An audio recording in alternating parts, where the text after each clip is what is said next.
abounds with natural resources, is very spacious and has potential. These factors could make agriculture become an important sector for Indonesian food security and world economy.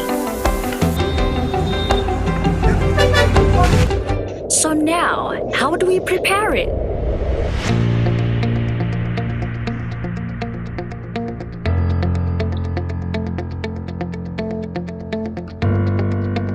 Assalamualaikum.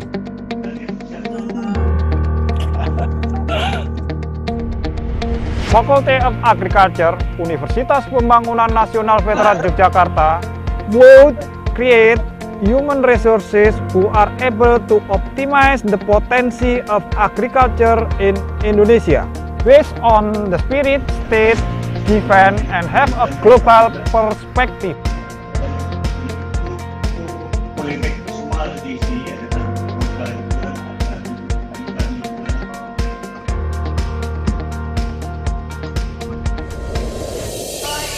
The Faculty of Agriculture from the University of Pembangunan Nasional Yogyakarta is located in Indonesia, more precisely in Sleman, Yogyakarta City.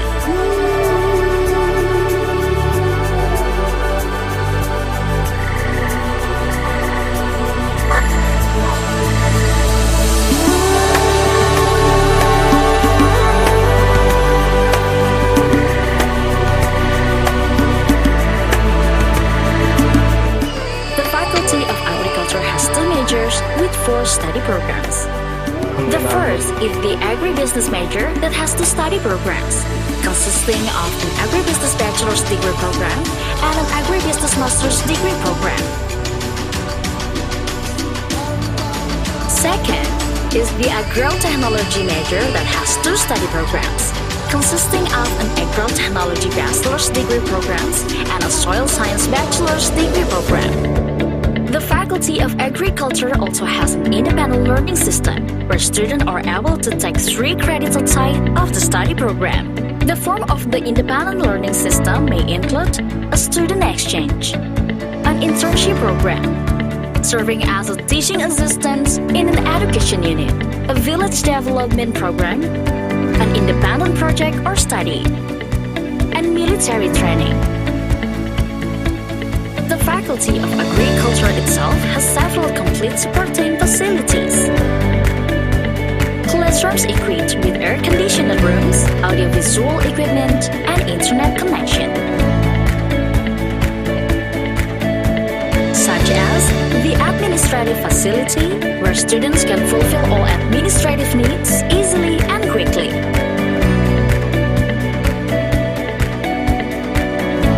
Library facilitates support students in exploring knowledge.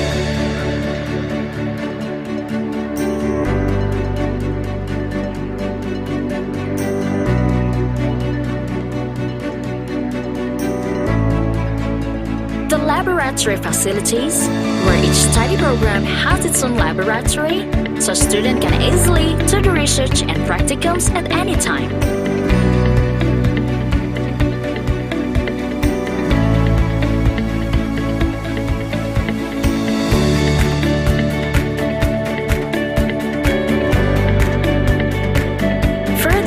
They have discussion room facilities.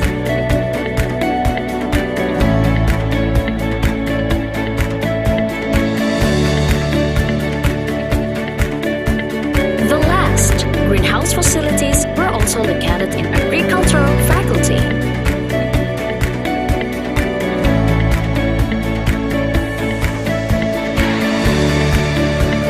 We have an experimental garden where students can practice agriculture directly.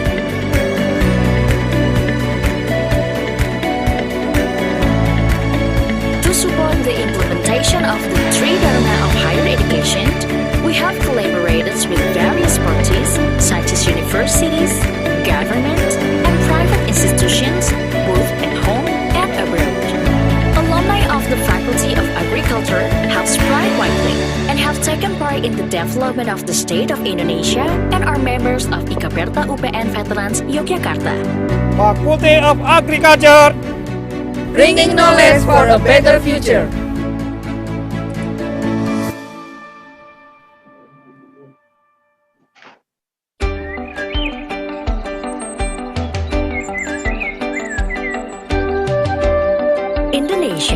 abounds with natural resources, is very spacious and has potential. These factors could make agriculture become an important sector for Indonesian food security and world economy. So now, how do we prepare it?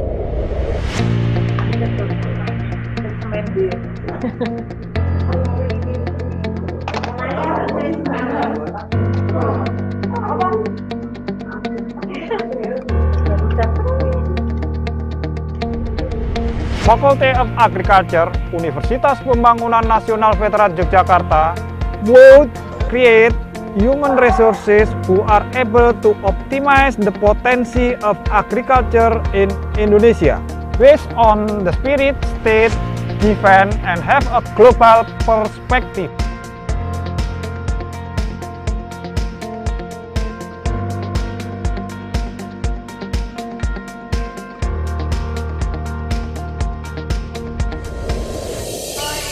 The Faculty of Agriculture from the University of Pembangunan Nasional Yogyakarta is located in Indonesia, more precisely in Sleman, Yogyakarta City.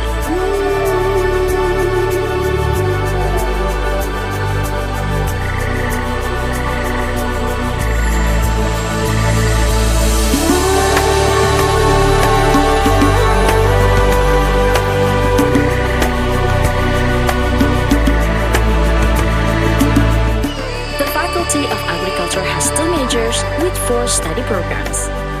The first is the agribusiness major that has 2 study programs, consisting of an agribusiness bachelor's degree program and an agribusiness master's degree program. Second is the agrotechnology major that has 2 study programs, consisting of an agrotechnology bachelor's degree programs and a soil science bachelor's degree program. The Faculty of Agriculture also has an independent learning system, where students are able to take 3 credits outside of the study program. The form of the independent learning system may include a student exchange, an internship program, serving as a teaching assistant in an education unit, a village development program, an independent project or study, and military training. The Faculty of Agriculture itself has several complete supporting facilities. Classrooms equipped with air-conditioned rooms, audiovisual equipment, and internet connection. Such as the administrative facility, where students can fulfill all administrative needs easily and quickly.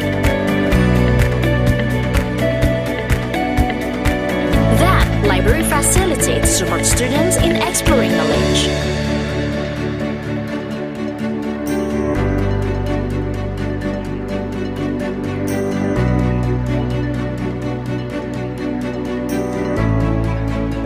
The laboratory facilities, where each study program has its own laboratory, so students can easily do the research and practicums at any time.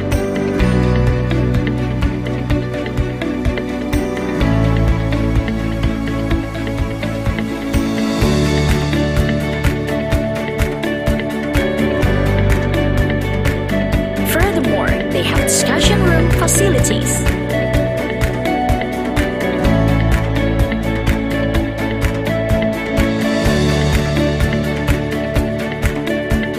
The last, greenhouse facilities were also located in agricultural faculty.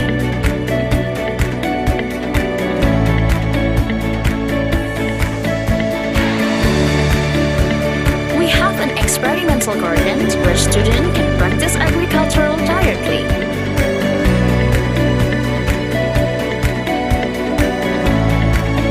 To support the implementation of the 3 Dharma of higher education, we have collaborated with various parties such as universities, government, and private institutions, both at home and abroad. Alumni of the Faculty of Agriculture have spread widely and have taken part in the development of the state of Indonesia and are members of ICAFE UPN Veterans Yogyakarta. Faculty of Agriculture, Bringing knowledge for a better future.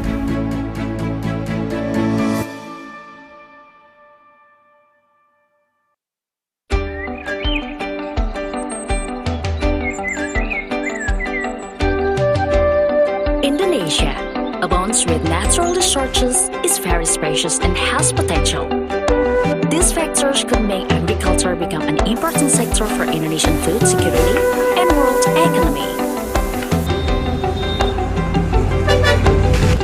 So now, how do we prepare it?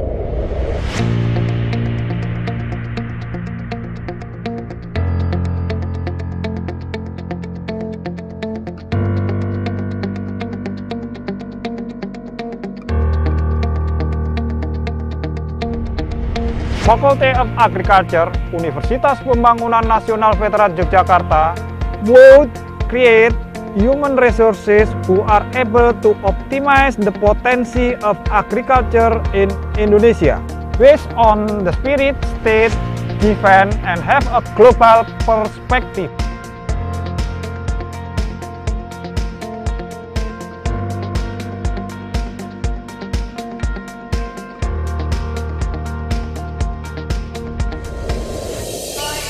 The Faculty of Agriculture from the University of Pembangunan Nasional Yogyakarta is located in Indonesia, more precisely in Sleman, Yogyakarta City.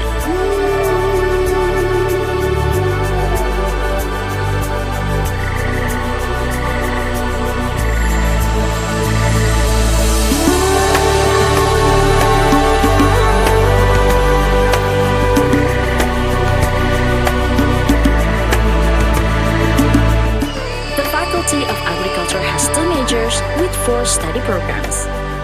The first is the agribusiness major that has 2 study programs, consisting of an agribusiness bachelor's degree program and an agribusiness master's degree program.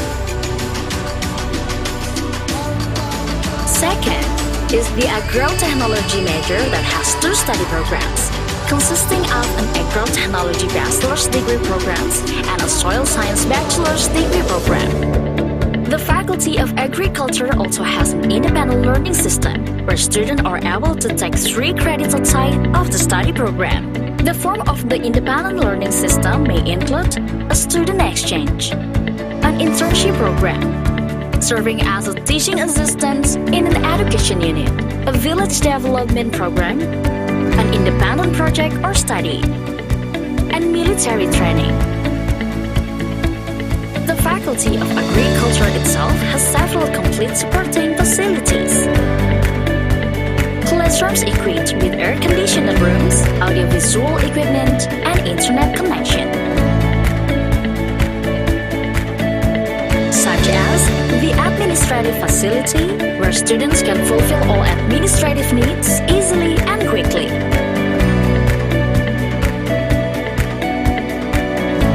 Library facilitates support students in exploring knowledge.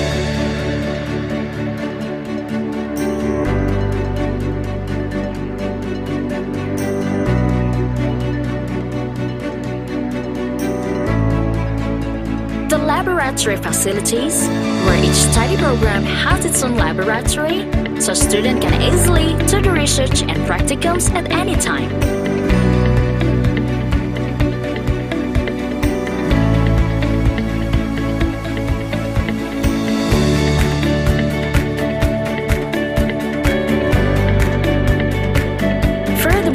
They have discussion room facilities.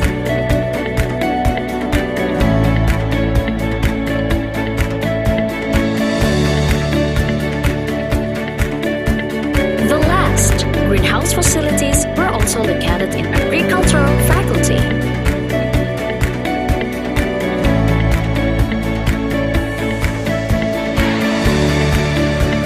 We have an experimental garden where students can practice agricultural directly.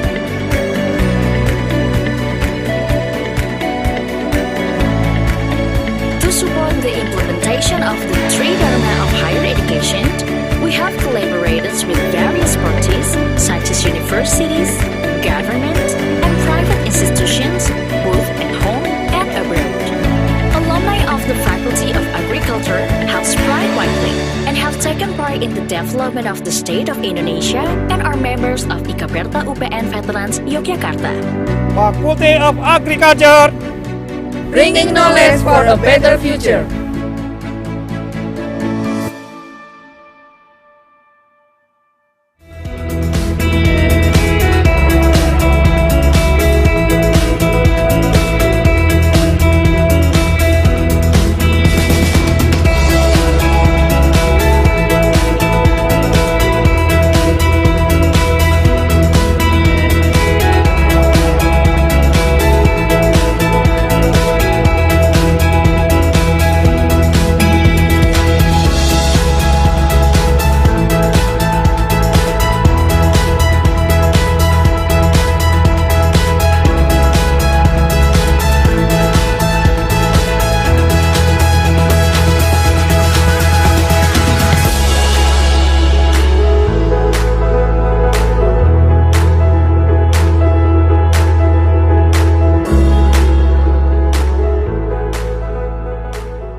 Good morning, the Honorable Rector of Universitas Pembangunan Nasional Veteran Yogyakarta, the Honorable invited speakers, distinguished guests, distinguished participants, ladies and gentlemen.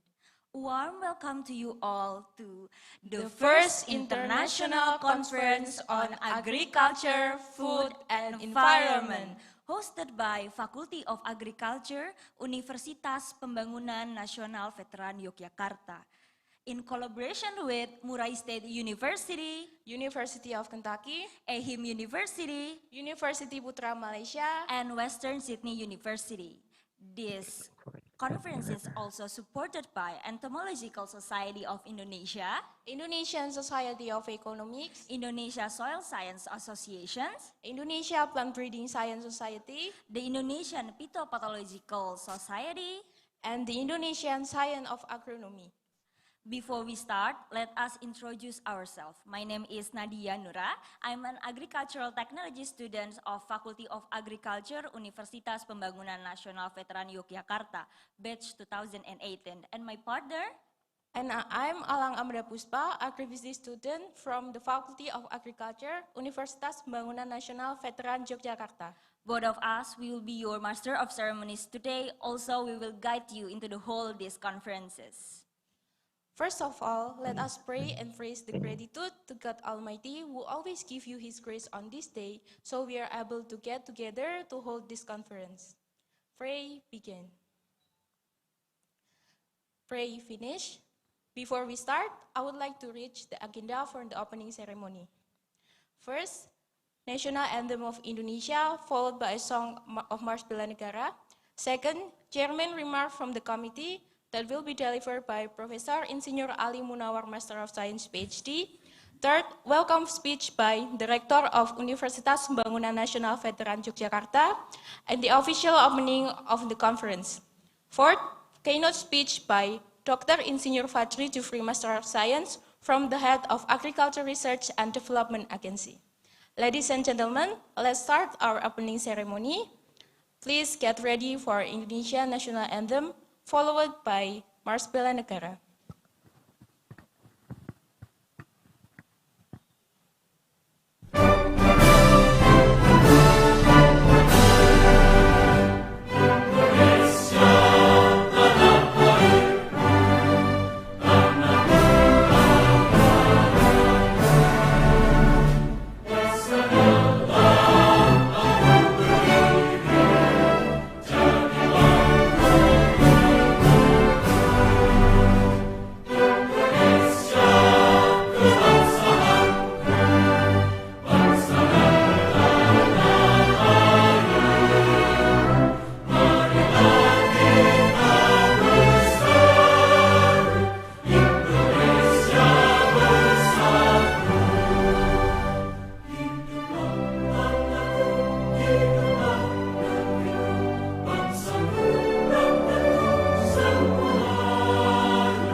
Ragam budaya serta golongan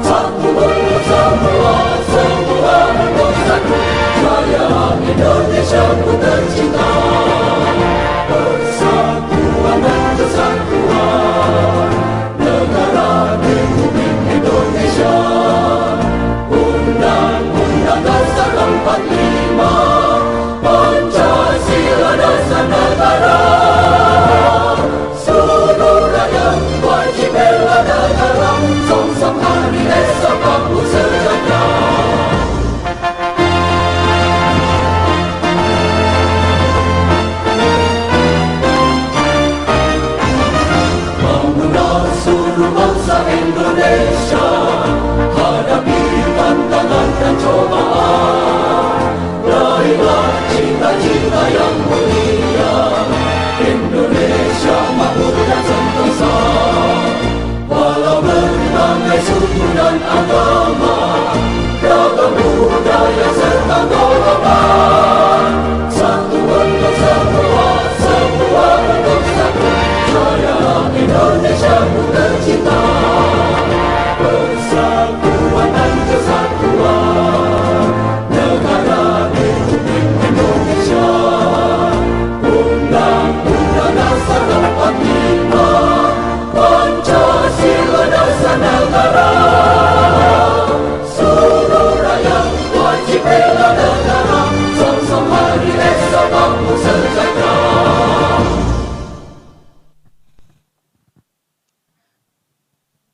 The next agenda, we will have a welcome remarks from the host. First, may we invite the chairperson of this conference, Professor Insinyur Ali Munawar, Master of Science PhD, to say a few words to us. Please welcome Professor Insinyur Ali Munawar, Master of Science PhD.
The Honorable Rector of Universitas Pembangunan Nasional Veteran Yogyakarta, Indonesia, Dr. Muhammad Irhas Effendi, Master of Science, and all the vice rectors.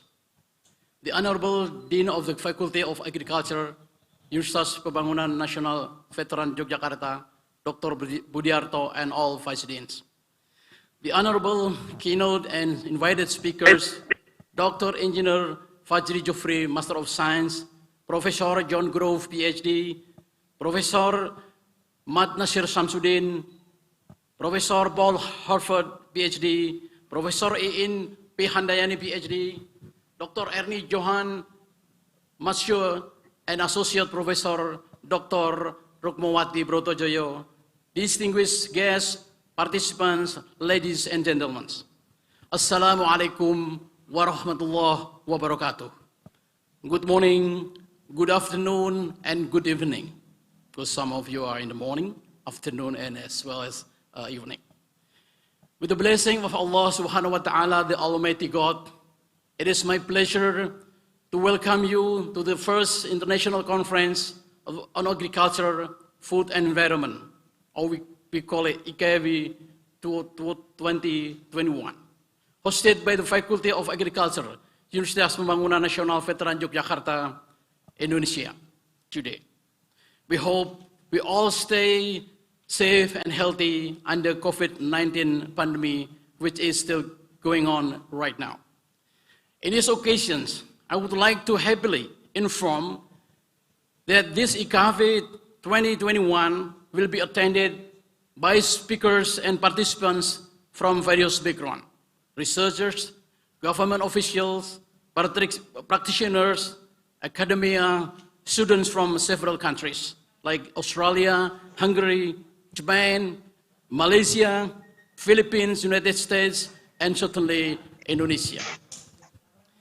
The ICAFE 2021 committee has chosen a topic of the conference, promoting technological innovations in agriculture and food industry for sustainable development, because it will not be possible to close the gap between supply and demands of quality agricultural products, food and fibers, and their environmental effects, such as nutrient depletion, land and then water degradation, the loss of biodiversity and other environmental issues without innovations. To do so, therefore, we have invited respected key as well as invited speakers who have relevant expertises and experiences. First, Dr. Engineer Fajri Jufri, the Chief of Agricultural Research and Development, the Ministry of Agriculture, the Republic of Indonesia, who will summarize the current innovation technology in Indonesia. Second, we invited Professor John Grove, PhD, a highly respected soil scientist from the University of Kentucky, USA, who will talk on nutrient management. Professor Dr. Nasir Samsudin, a senior scientist from University Putra, Malaysia, who will talk on food security in the tropics. Fourth, we invited Professor Paul Harford, PhD, a respected scientist from Western Sydney University, Australia, who will talk on horticultural space management. Professor Iin Handayani, PhD, a prolific and highly dedicated scientist from Murray State University, USA, who will deliver soil and quality and soil health. Ms. Ernie Johan Matsuo, PhD, a senior and productive environmental scientist from the Ehime University, Japan, who will talk on clean water. And the last one, Associate Professor Dr. Rukmawati Brotojoyo, a senior scientist from the University of Pembangunan Nasional, who will talk on eco-friendly pest and disease control. All the respected speakers will share their expertise and experience at two consecutive preliminary sessions from which we all can learn a lot. Distinguished speakers and participants. After the preliminary session, we will continue with online parallel session in which at about 40 presenters will give oral presentation on their innovative research findings in 4 breakout rooms. There are 7 presenters who will share their interesting recorded poster which can be followed and observed from the ICAFE 2021 webs and YouTubes. Hundreds of non-presenters are welcome to join this session. I hope you enjoy all the presentation and discussion on current issue on agriculture, food and environment, and explore further networking and stay safe and healthy. Distinguished speakers, participants, ladies and gentlemen, we are proud to mention here that this conference is being conducted along with cooperation between the Faculty of Agriculture, Universitas Pembangunan Nasional Veteran Yogyakarta, and highly reputable institution that I mentioned above. I hope this event will proceed with better and close cooperation and collaboration among our institutions in the future. Finally, again, I would like to thank our distinguished speakers and participants who will share their valuable expertise and experiences at the plenary session, and presenters who will share their research innovation in parallel sessions. Last but not least, to all members of the conference committee, lovely colleagues and students, and friends from Gelaskata, thank you so much, because this conference will not be possible without your help and hard work. Before closing my remarks, I would like to invite the Honorable Rector of the UPN Yogyakarta, Dr. Muhammad Irhas Effendi, to officially open this first conference on agriculture, food, and environment. Wassalamualaikum warahmatullahi wabarakatuh.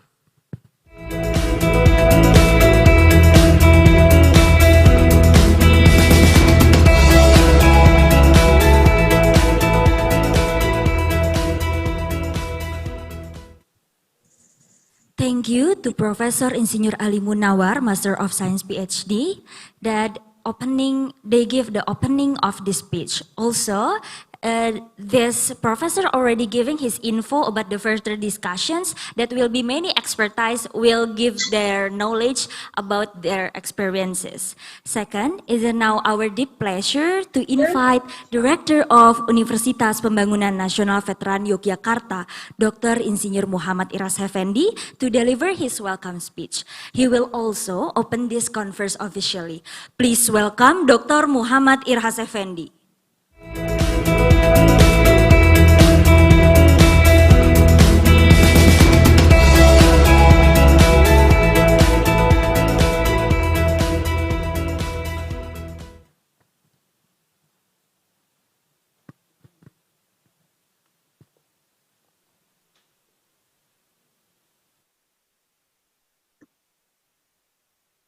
Bismillahirrahmanirrahim. Assalamualaikum warahmatullahi wabarakatuh. Good morning, good afternoon, and good evening to all of you. The honorable keynotes and invited speakers, Dr. Insinyur Fajri Jufri, Professor John Isgrove, Professor Dato Mat Nasir Samsudin, Professor Paul Halford, Profesor Iin Handayani, Dr. Ernie Johan Matsue, and Dr. Insinyur Rokmawati Brotojaya. Distinguished guests, distinguished participants, ladies and gentlemen, first of all, let's say praise and thanks to God due to all of His blessing, mercy, and guidance upon all of us. On behalf of UPN Veteran Yogyakarta, I would like to express our feeling of pride and utmost pleasure as the host of the first international conference on agriculture, food, and environment, ICAFE 2021. I would like to extend my warmest welcome to all distinguished guests and participants of this conference. Ladies and gentlemen, the challenges of agriculture have shifted. Previously, the challenge was to increase production through increasing plant growth and help to meet demand of food and other agriculture products. Numerous research findings, technology, and innovation have been produced to meet these demands. In the future, we have new challenges, agriculture that prioritize culture, local wisdom, and conserve our agricultural resources, biodiversity, and environment. Promoting technology and innovation in agriculture and food industry must adjust the cultural values in society and maintain our resources for future generation. So the technology and innovation can be accepted and immediately bring changes to the quality of life of the community. Appreciating agriculture activities based on local wisdom will enhance the uniqueness of each region.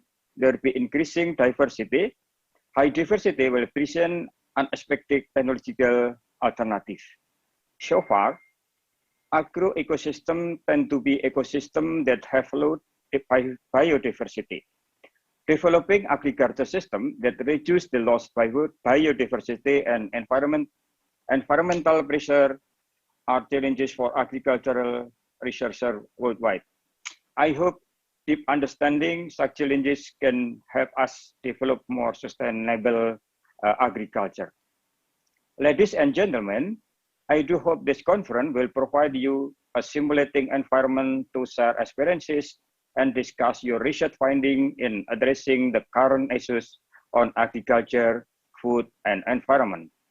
This conference also functions as a means for strengthening research network across our institution and the world. This conference would not have been possible without your contribution as well as the support from the organizing committee, scientific committee, keynotes, invited speakers, and other parties. I would like to take this opportunity to express my sincere gratitude to all of them. My special thanks goes to the organizing committee for working very hard in preparing and organizing this conference. Finally, I would like to convey my highest appreciation and heartfelt thanks to the distinguished speakers, delegates, and other participants of this conference. I wish you a fruitful and productive conference. I will officially open this conference with saying Bismillahirrahmanirrahim. Thank you very much. Wassalamualaikum warahmatullahi wabarakatuh.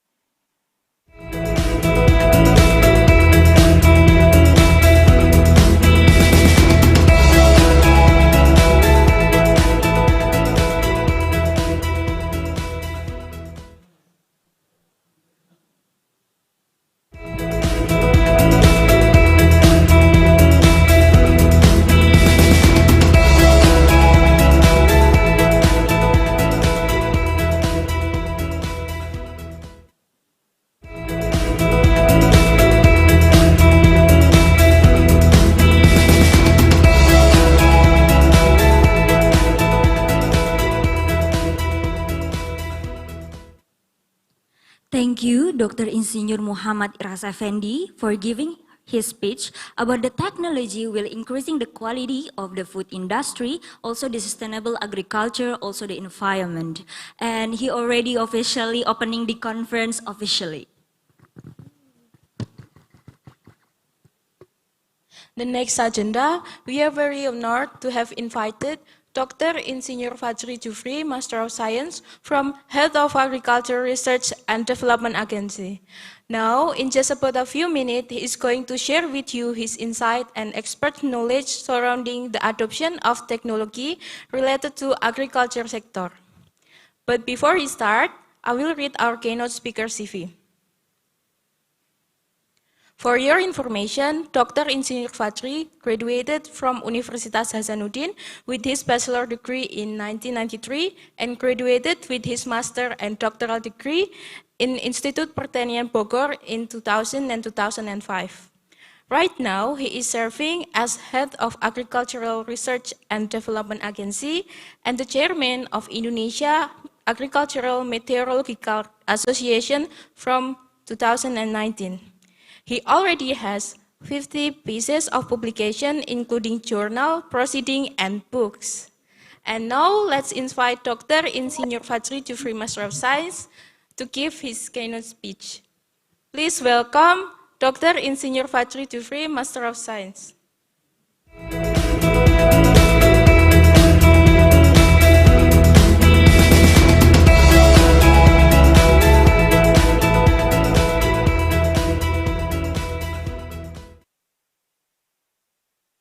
Director of Universitas Pembangunan Indonesia, Dr. Muhammad Iras Effendi, Honorable guest, invite speaker, all participants. Assalamualaikum warahmatullahi wabarakatuh. Good morning and greeting to all of us. First, I would like to thank the presence of Allah Almighty for the abundance of grace and the joy that all us can still gather in the first international conference on agriculture, food, environment today, without any barrier at all in good health. I would like to say congratulations to UPN Veteran Yogyakarta for organizing this wonderful international conference. The theme, promoting technologies innovation in agriculture and food industry for sustainable development. I believe this is very important for development of agriculture sector in Indonesia. Ladies and gentlemen, the agriculture sector is one of the main engines of the Indonesian economy, especially for smallholder, livelihood, and rural development. In the first 3 months of 2021, agriculture contribute 60.24% to gross domestic product, GDP. Also, the agricultural sector is the leading contributor to national export, even the weakening of the world economy due to the COVID-19 pandemic. In 2020, the export value of agricultural commodity reached 451.55 trillion rupiah, or grew by 16.5% compared with 2019, where the plantation subsector contribute 91% of the export. Recently, on 14 August 2021, Mr. President Jokowi released agriculture export product simultaneously from 74 of seaport airports in 17 provinces with 61 destination countries. The export product released on the occasion amounted to 70.29 trillion rupiah. This huge contribution is supported by the fact that Indonesia is the leading producer of the many estate crop. Based on FAO data, in 2019, Indonesia is the largest producer of palm oil, coconut, clove, and nutmeg. Also, Indonesia has the largest area of rubber plantation in the world. Indonesia is also known as the major producer of some important export commodities such as cocoa, coffee, paper, cashew nut, and many more. Other than its contribution to the national export, estate crop also have vital roles in rural development, increasing farmer welfare in supporting the development of other sectors. In addition to the significant achievement in the estate crop development, export on the other agricultural products such as food crop and horticulture also increasing either as primary or processed product. Impact speaker and conference participant.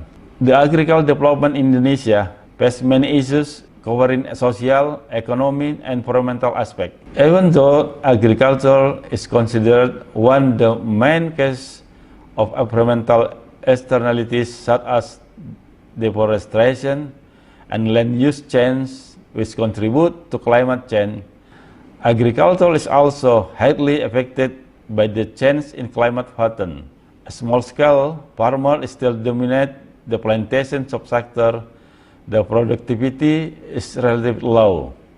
Also, there is a tendency of increasing pest and disease attack, which is more difficult to control as the impact of climate variability. Price fluctuation and increasing consumer concern on environmental and health issues are also big challenges for smallholder farmers, as many of them are still trapped in poverty and dominated by aging farmers. All of those challenges require sustainable approaches in agriculture development. Development of agriculture in the perspective of the new paradigm not only focus on increasing crop production only, but also relate to broad strategic issues in the development. This development is an integral part of the effort, protecting the environment, job creation, and increased revenue, attractive for small and medium-scale investment, control of inflation and price stabilization, strategic commodities, preservation and development of national identity, improve food security through the provision of alternative carbohydrate, and supporting and development of the tourism sector.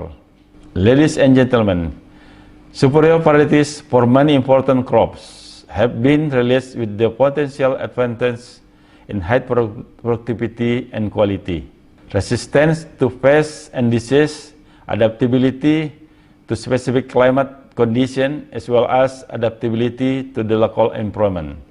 In the food crop sector, currently more than 90% highly yielding rice varieties, which are cultivated by Indonesian farmers developed by IRD. To achieve the potential advantage of the varieties, supporting technology such as good agricultural practice, GEP, are also available. The GEP start from the land preparation, planting material provision, farm management, pest and disease control, and harvest and post-harvest handling. To minimize the negative effect of the agricultural input on the environment, IRD has also already invented biofertilizer and biopesticide product, including bioprocessing method, and agricultural waste processing become high-quality product. In addition, research in crop production also include social and institution engineering to increase the small-scale farmers' capacity and capability to apply sustainable farming system and increase their welfare. Ladies and gentlemen, after harvest, agricultural products need to be handled or processed prior to distribution and consumption. Proper post-harvest handling and processing of agricultural product can create new product, increasing efficiency and added value deliver best quality and safety, expand market, increase profit as well as reduce food losses and waste. For example, handling for harvest horticulture to extend freshness and reduce the level of loss result and implemented through the use facilities and good technology. ERD has developed waste cutting technology to prolong the shelf life of mango fruit from 6 to 8 days in a normal condition to 28 days after the treatment. Processing technologies of syn biofortified rice and nutrition local food had been developed to support stunting and malnutrition reduction or prevention program. Production and application of biogenic silica from rice husk can sustainably optimize rice production as well as reduce agricultural waste. All of those challenges require sustainable approach in agriculture development. Many studies show that if the agriculture practice managed appropriately, they can contribute to better environmental sustainability rather than as contributor to environmental destruction. We know that excess crop development are often accused of environmental issues such as deforestation, land and forest fire, wetland destruction. For this purpose, the application of technological innovation is a must. Following the sustainability concept, sustainable agriculture development needs to consider environmental, social, and economic aspects, which have been the focus of agriculture research in the last few decades. The concept of integrating plantation crops with livestock is one alternative in building a sustainable agriculture system with an environmental perspective. Utilization of byproduct from plantation crop as animal feed can optimize agricultural resources, efficiency of the agricultural system, and increase productivity on plantation crop and livestock business. The technological innovation resulting from research institutions or universities should be economically feasible, socially accepted, locally adapted, and environmentally sustainable. Ladies and gentlemen, the challenging of increasing production of agriculture for staple food, staple crop, and horticulture need to utilize agriculture mechanization in selective way. Indonesia has decreasing number of agricultural labor due to aging farmer, while the young new generation of farmers hesitate on involved in conventional work of agriculture. Hence, since the last 10 years, Minister of Agriculture had been provide farmer with agricultural machinery. Some of the machinery with produced by ERD, such as Jarwo rice transplanter and combined harvesters. Finally, the implementation of technological innovation could provide solution for sustainable agricultural production. Hence, it is essential to accelerate the adoption of the technology by smallholder farmers and help them to access to apply the technology. Thank you very much for your attention. Assalamualaikum warahmatullahi wabarakatuh. Enjoy your seminar.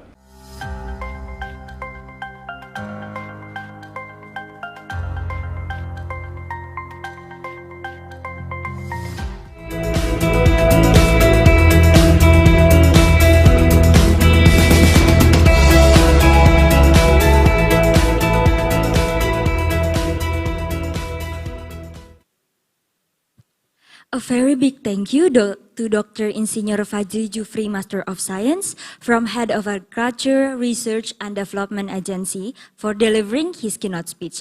Some notes that we can be highlighted is the implementation of the technology will give a huge support to agriculture sectors as the main engines in Indonesia. And it's essential to us to accelerate this technology into smallholder farmers to give them an access. What is the next agenda? I think it will be incredible agenda. Of course, Nadia. We will now have our first speaker session that will be moderated by Mr. Partoyo, PhD. But first, let us read the CV of our moderator. Mr. Partoyo, PhD, graduated from Universitas Gadjah Mada for his bachelor degree in 1993 and his master degree in 1997, both majoring in soil science. For his doctoral degree, he graduated from Asian Institute of Technology in 2012. He is currently working as a lecturer at the Faculty of Agriculture, Universitas Pembangunan Nasional Veteran Yogyakarta. Just in time, we are pleased to invite our moderator, Mr. Partoyo, PhD. Moderator, the floor is yours.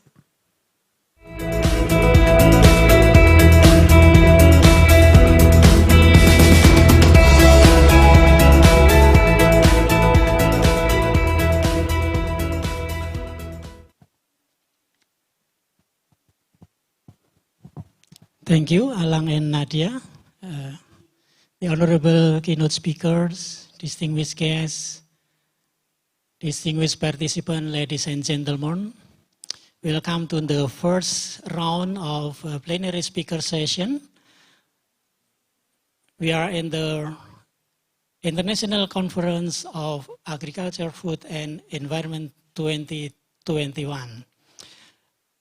I'm to be honored here because we have 3 plenary speakers for this first round. And they will deliver their experience, very valuable experience. But I want to introduce myself, first of all. My name is Partoyo. For next 19 minutes, I will accompany you for this first round of plenary speakers. And we will have 3 plenary speakers. First, Prof. John Grove from the United States of America, University of Kentucky. The second is Professor Insinyur Iin Handayani from Murray State University from the USA also. And the last but not least, the third one is Dr. Ernie Johan Matsue from Ehime University, Japan. Let me inform the guideline that we will have 2 parts during this round. The first part will be presentation section. All of the presenter, the speaker, they have 15 minutes for presentation. In a series, presenter 1, 2, and 3, and the next around 40 minutes, we will open the discussion. So according to the participant who want to arise the question, you can write it on your chat room, and please note that the question is delivered to the speaker with speakers. And also, if possible, during the discussion session, we will open the direct question. Maybe you can raise your hand to ask directly the question to the presenter. Okay, we will have the first presenter, first speaker. We have Prof. John Grove. Professor John Grove is a professor of plant and soil science from the University of Kentucky. He has very long experience, starting from 1981 as an assistant, associate, and full professor. And he earned her PhD on 1980 from the University of Georgia, major in agronomy. He has also very wide professional experience and also professional recognition. Also, he already present more than 111 papers, either international, regional, or national. And also, he also already advised 14 PhD students and more than 16 master students. Research fund support, he also have many experience on that. And both domestic, international, and local. So here also, he wrote a very long list of publications that we prove his very wide reputation. Okay. Prof. John Grove will deliver nutrient management and conservation agriculture for the first round of presentation. Okay, time is yours, Professor Groove.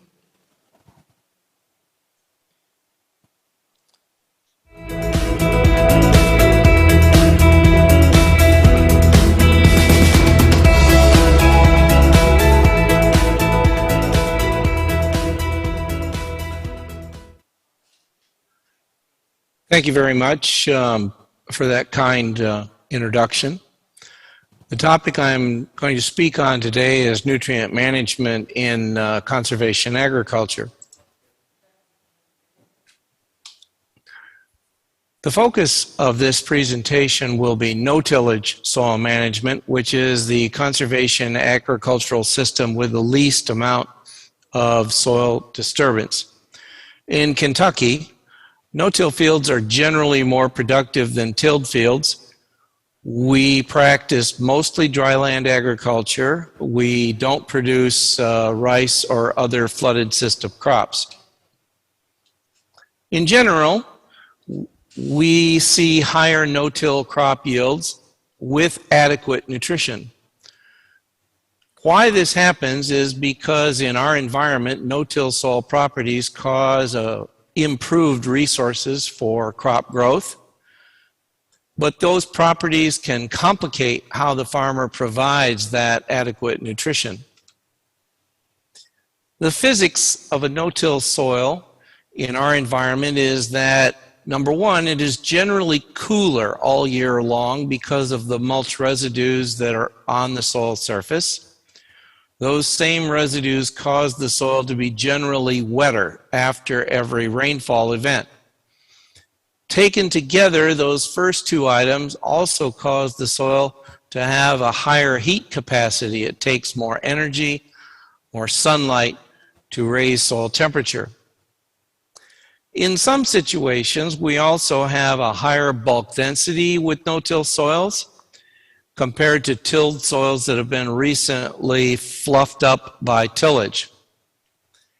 The higher bulk density plus the generally wetter soil moisture level after each rainfall event causes the soil atmosphere to have lower oxygen and higher CO2 levels. We do see a difference in what we call the water retention environment. We have here in this figure on the y-axis the soil water content as a function of the increasing tension. The second x-axis gives the associated pore size diameters. So we have large pores over to the left, smaller pores to the right. You'll see for this set of data, which comes on a soil here in western Kentucky, that the no-till soil exhibits generally better moisture retention across the low tensions and gives a higher water content than after each rainfall event. That extra porosity for us is worth about 2 to 4 days of reduced moisture stress for our dryland crops between rainfall events. This is a class book figure of a soil aggregate.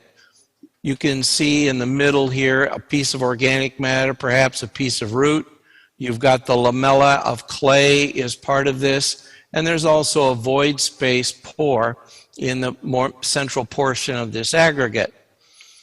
This structural element exists in both tilled and no-till soils, but how it's put together is substantially different. I'm going to use an analogy that came from a colleague of mine at South Dakota State University. The no-till soil exhibits a more functional structure like you see here on the left. There's a lot of continuity between pores as you move up and down through the upper portion of the soil. And that functional porosity gives the soil some ability to drain, to conduct air, CO2. The tilled soil is represented by the more jumbled pile of aggregates on the right, and it has porosity, but it doesn't exactly have the same kind of functional value. you could ask yourself which one of these is going to better resist erosion, which one of these is going to better resist a compression due to wheel traffic. By our conventional soil test, which are chemical tests, we would find no difference between these two soils, but the structure of the no-till soil adds value that is not measured by chemistry.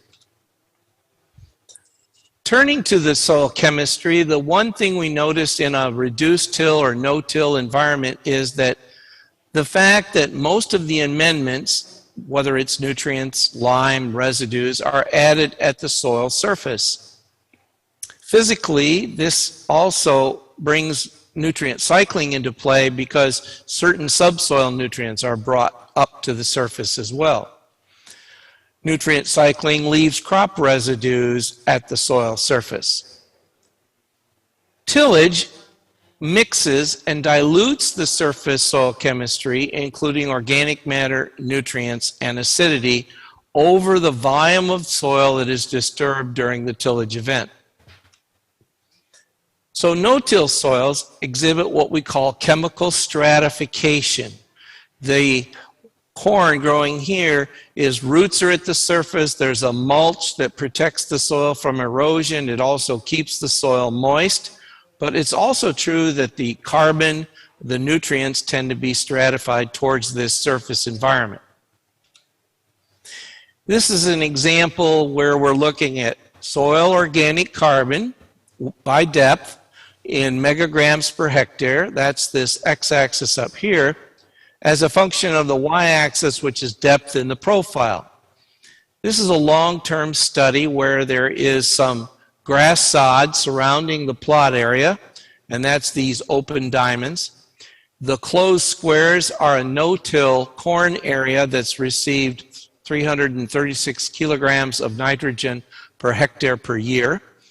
And then the moldboard plowed, which is a most intensive tillage system we use here in Kentucky, represents the reduced stratification. This is very intensely stratified towards the surface, but here you can see it's been mixed pretty much in the upper 25 to 30 centimeters of soil.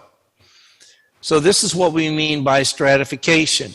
This difference between what we see in the upper 0 to 20, 0 to 30 in the two different tillage systems.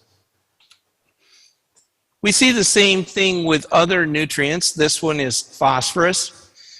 We have here soil depth on the y-axis, 0 to 20 centimeter, and soil test P in parts per million or milligrams per kilogram. We have a low stratification environment. That's this one with the closed squares.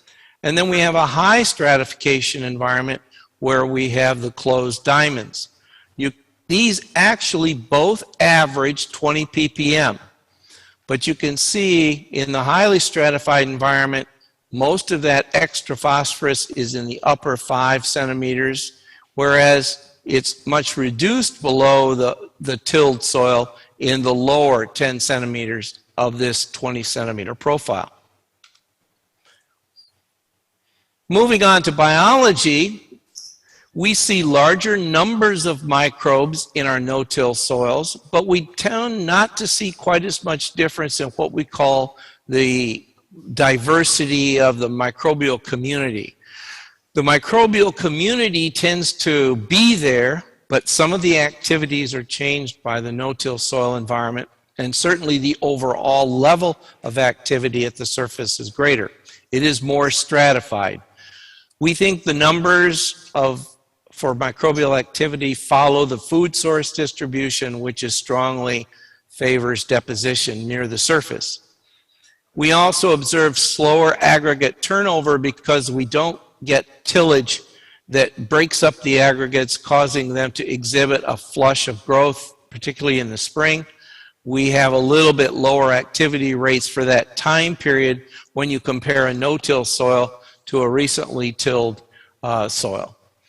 The greater surface acidity that we see when we use nitrogen fertilizers tends to favor fungal activity over bacterial activity.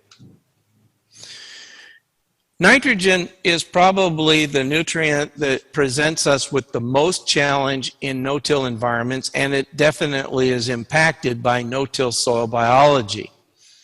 But it's also driven by the plant biology that occurs in no-till soils. And we have to remember that our target plant is our crop. We can manipulate things to cause the plant to recover more than the microbes do. We need to remember that the lower oxygen means we're shifting the soil environment towards an anaerobic, less aerobic, therefore less oxidative and more reductive environment. We have greater nitrogen immobilization, greater denitrification, and greater volatilization in no-till soils. And the rates of mineralization and nitrification are slower. Avoiding nitrogen losses associated with these processes is extremely important to conservation agriculture production. The first one I'm going to have a brief comment on is immobilization, which is the immobilization of nitrogen in plant residues as those decompose. The way we get around this in no-till environments in Kentucky is we take nitrogen fertilizer and place it below the surface residue, anywhere from 5 to 10 centimeters below the soil surface. Denitrification is another biological process that results from the biological conversion of ammonium to nitrate. And nitrate can either be nitrified or leached depending on the situation, but in Kentucky, the greater problem is denitrification. There are two major strategies here. One is to not apply nitrogen fertilizer when the plant can't use it. The plant is either too small or it's dormant, so let's not apply nitrogen in those situations. Let's delay that application, particularly the larger part of it, until the crop is better able to use it and compete with the microbial community. The second strategy has been to add a nitrification inhibitor to fertilizer nitrogen. This is an example. Could you please go to the conclusion? You will have 1 minute left. Okay. The data shown here illustrates the use of one of those inhibitors in corn or maize production. I was going to talk briefly about phosphorus and potassium, but the stratification has never been a problem in the availability of these nutrients, sometimes increasing their availability. In summary, I'm going to make the argument that stratification of the surface soil acidity will occur, and that causes a need for ag lime in no-till environments. But with nutrients other than nitrogen, a combination of soil testing and plant tissue analysis has favorably guided nutrient management in our environment. No-tillage has generally resulted in greater yield across a wide range in nutrient availability because of the other soil properties that favor plant production, particularly moisture retention. This is an example from a study that's had 10 years to run. You can see that across a wide range in nitrogen availability, the yield of no-till is consistently above the moldboard plow system, and there is no interaction. So there's no need to tweak the nutrient management in this particular no-till environment. So I thank you for your time, and if you want to learn more about this, please feel free to read the proceedings paper when that's available. Thank you very much. Thank you very much, Prof. Grove. It's very interesting. Actually, we can still elaborate more during the discussion.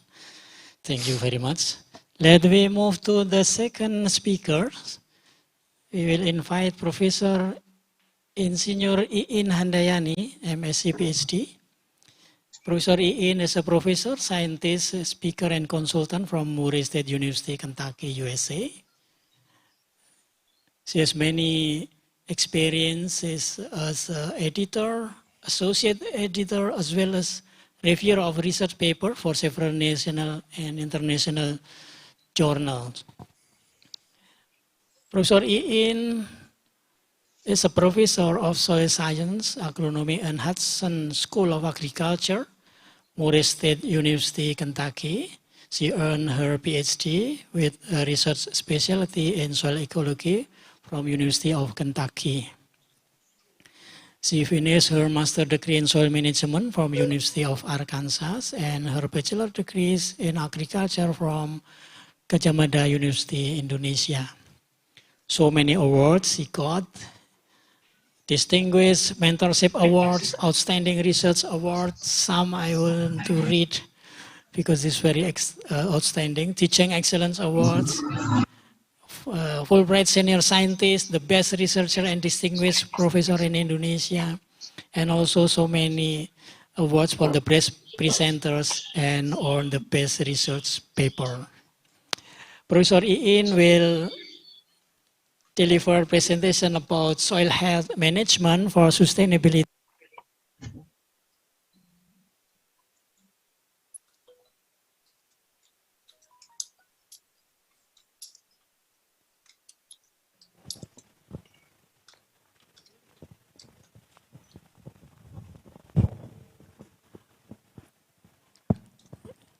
Okay, 15 minutes for Prof. Iin. Please manage your time properly. We can elaborate more for the discussion time. Time is yours, Prof. Iin. Thank you, Dr. Partoyo.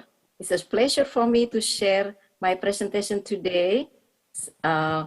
So the title of my presentation is Promoting Healthy Soils for Productivity and Sustainability in Agriculture. There are a lot of challenges in sustainability, and one of the most important that we have to provide food about 60 to 70% more before 2050. And even for developing countries, they have to provide up to 100%. And unfortunately, the most limiting factor is the environmental resources, which is soil. And we have to care our soil, because if we care to our soil, then we care our life. Because whatever we grow in our soil, it will provide food, not just for us, but also for animals. That all are interrelated each other. And whenever we do something to soil, actually soil has a ripple effect to other factors in crop productivity and sustainability. So as you see in this picture, that when we change soil quality, it will change environmental quality, and then also will change the sustainability of agriculture or sustainable agriculture. And we can see here the soil in tropical area, there are 12 different soil order. And whenever we have healthy soil, it's not just important for our crop production, but also for the ecosystem services like store and filter water, cycle and store organic matter, resist erosion, and provide physical support and sustain life and society.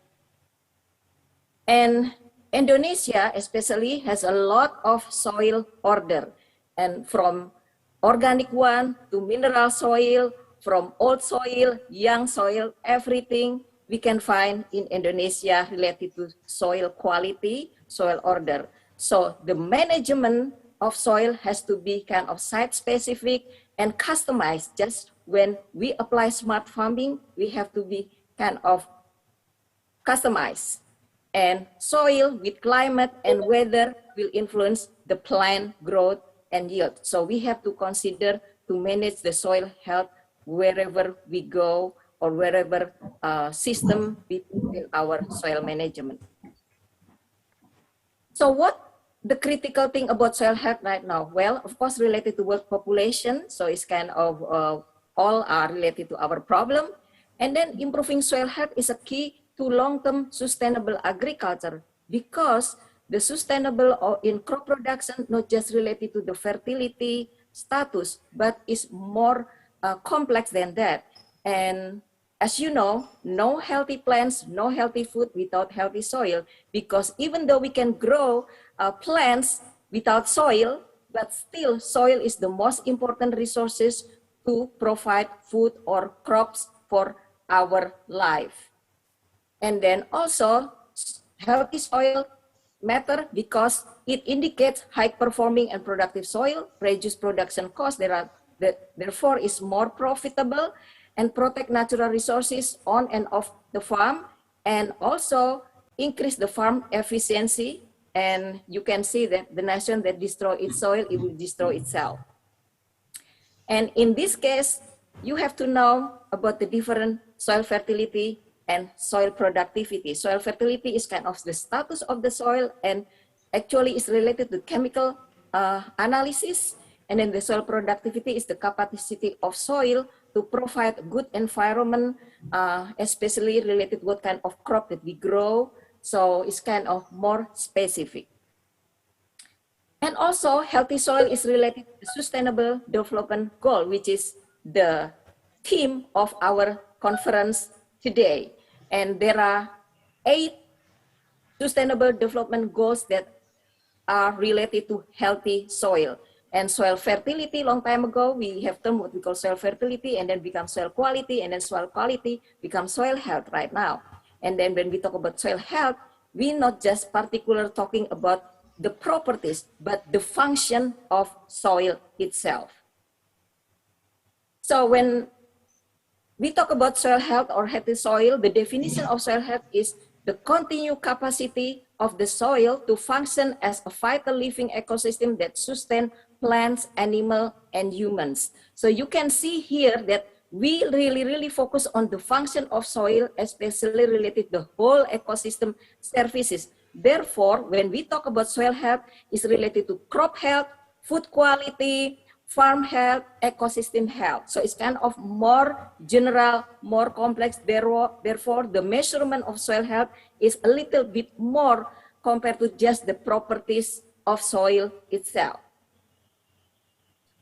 So what is the holistic approach to achieve the healthy soil? Well, the left side is kind of the red flag and the green flag. So what kind of practices that will improve soil health, like what Dr. Grove said before, no-till is considered the one that promotes soil health, which is on the green side. But if you do monocropping or aggressive tillage, that will be the red flag, which is the left side of the do and don't. And then there are 4 principles that we can use to improve our soil health, which is the first one is maximize continuous living roots, minimize disturbance, maximize biodiversity, and maximize soil cover. So the minimize disturbance and maximize soil cover is the one that we use commonly in Kentucky, just like Dr. Grove said. And what are the outcomes? The outcome, you can see that even though we only consider soil health, but the outcome will be for human health, because when we talk about soil health, it's not just talking about agriculture, but also talking about ecosystem services that will help our body healthy. And then how to quantify soil health? Well, this is a little bit complex. What we call is soil health assessment. Has to be quantification, not qualitative, because it makes difficult if we have qualitative measurement, like for example, soil color. That is a little bit hard, even though we have Munsell color chart. So in this case, we focus on the function, for example, physical support, water relation, nutrient cycling, filtering resilience. And then after that, we go to the soil properties, for example, the structure, like what Dr. Grove mentioned, soil structure, and then hydraulic indicator related to water storage, for example. And then the relationship between the function and the indicator, sometimes it has 100% relationship, sometimes maybe less than 100 relationship. Soil health in the new generation, the era digital right now, is one function, but it has several indicators. So for example, when we talk about nutrient cycling, like our presenter today, is related to the top A horizon thickness, soil organic carbon, particulate organic matter carbon, CEC, pH, and electrical conductivity. So that's just the example. And then when we talk about filtering and buffering, we'll relate it even more. Soil carbon, aggregate stability, wood density, infiltration rate. So that is our new digital soil health indicators. And this is the whole soil indicators. There are a lot, but because of the limited time, so I will give you example of the highlight research related to soil health indicators.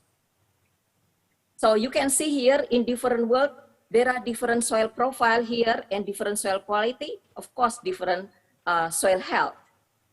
And you can see in the hand, that is soil structure. So in the left side is not so good soil structure, and the right side is granular soil structure, which is the best for agriculture. So this is a very popular experiment actually that the farmers did in United States. So we kind of use this one for learning about decomposition and soil bioactivity in healthy soil and unhealthy soil. So as you go from left to right, we use the underwhelmed cotton 100%. So in this case, the more you go right, the healthier the soil, okay? So you can see the farmer, there are 4 farmers from United States. So the right side, that farmers smile, big smile, because it has healthy soil, the healthiest soil on that group. And the left side, you can see, is just not very happy because it's not healthy, the soil, because the underwear cotton is still kind of, you know, the whole, okay? And you can see here, comparing bare soil and cover crops, more carbon sequestration in cover crops is mean healthier. And also comparing no-till and till, you can see that tillage or conventional tillage is kind of, you know, more carbon evolution or less carbon sequestration and less water content. And you can see if the biological properties or the decomposition or soil bioactivity is good, there are a lot of things that can be helped by that properties. For example, improve nutrient cycling, improve pathogen suppression, something like so. Biological properties in soil health is very important, and this is one thing that technology need to improve every time, because this is one thing that we need to improve for future soil health indicator. Excuse me, and then bro, this is one of my favorite one. Yeah, is pools of organic matter. So organic matter, not just total organic matter, because if total organic matter is not so sensitive, so it's not good indicator for soil health. So we have to use this kind of pools of organic matter, and you can see here no-tills provide better labile pool of soil organic matter. It's like a checking account in our field. And then soil structure. So soil structure also good indicator related to soil compaction. So I just go through, and you will come to ask me later on and to put up again the slide. And soil aggregation. This one is kind of soil fractionation, macro and micro aggregates. Usually macro aggregates will be kind of ruined in conventional tillage. And then this one is mycorrhizal fungi, soil microorganism. So if you have more microorganism like mycorrhiza, the root will be more dense, more absorption for nutrients, phosphorus and nitrogen compared to no mycorrhiza.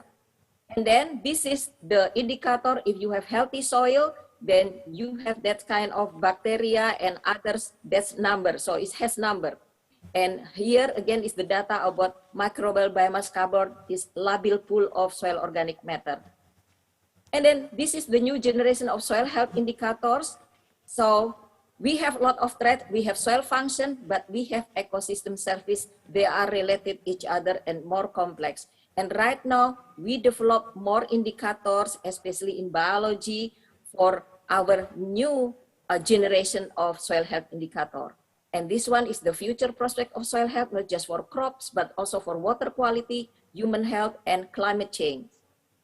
And this is the take-home message that soil health-based management system is the important technology for agriculture in the future, and related to the smart farming, just like what the first presenter said, that we need to have more agricultural technology and system to improve our ecosystem services.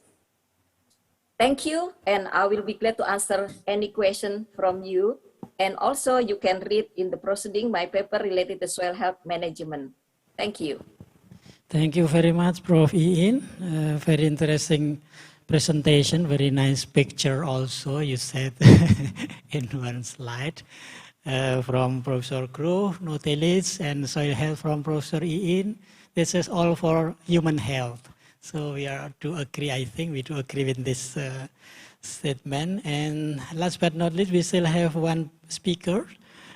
We will invite Dr. Ernie Johan Matsue. She is a researcher in the Department of Environmental Conservation, Faculty of Agriculture, Ehime University. He earned her PhD in the United Graduate School of Agricultural Science, Ehime University, Japan, in 1999. Her master from Graduate School of Agriculture, Ehime University, Japan. Her bachelor from Faculty of Agriculture, Gajah Mada University, Indonesia, major in soil science. And now she works as a researcher with a major soil science, soil chemistry related to the environmental conservation.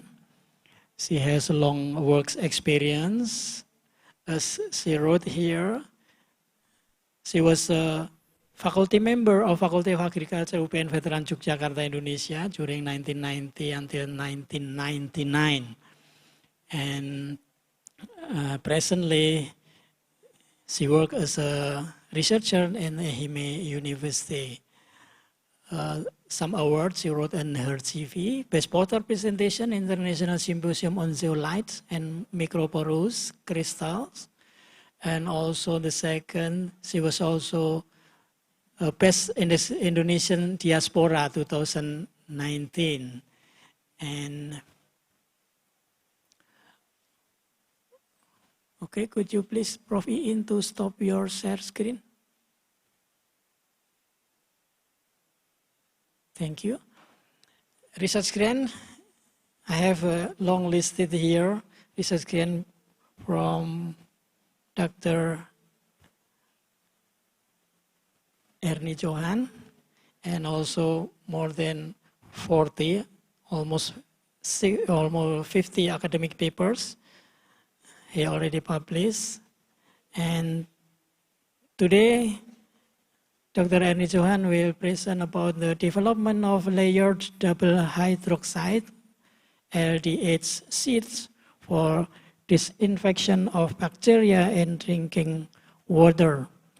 So 15 minutes forward is your, Dr. Ernie Johan, this minutes your time. Thank you.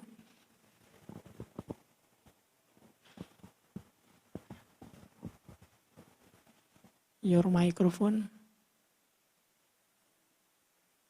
Still mute. Okay. Okay. Can you listen my voice? Yes. Okay. Thank you very much, Dr. Partoyo, for introduction. So good afternoon, good morning, good afternoon, and good evening, ladies and gentlemen. Welcome to my presentation. And today I would like to present my recent new research. And this is my topic: development of LDH layer double hydroxide sheets for disinfection of bacteria in drinking water. So this is as introduction.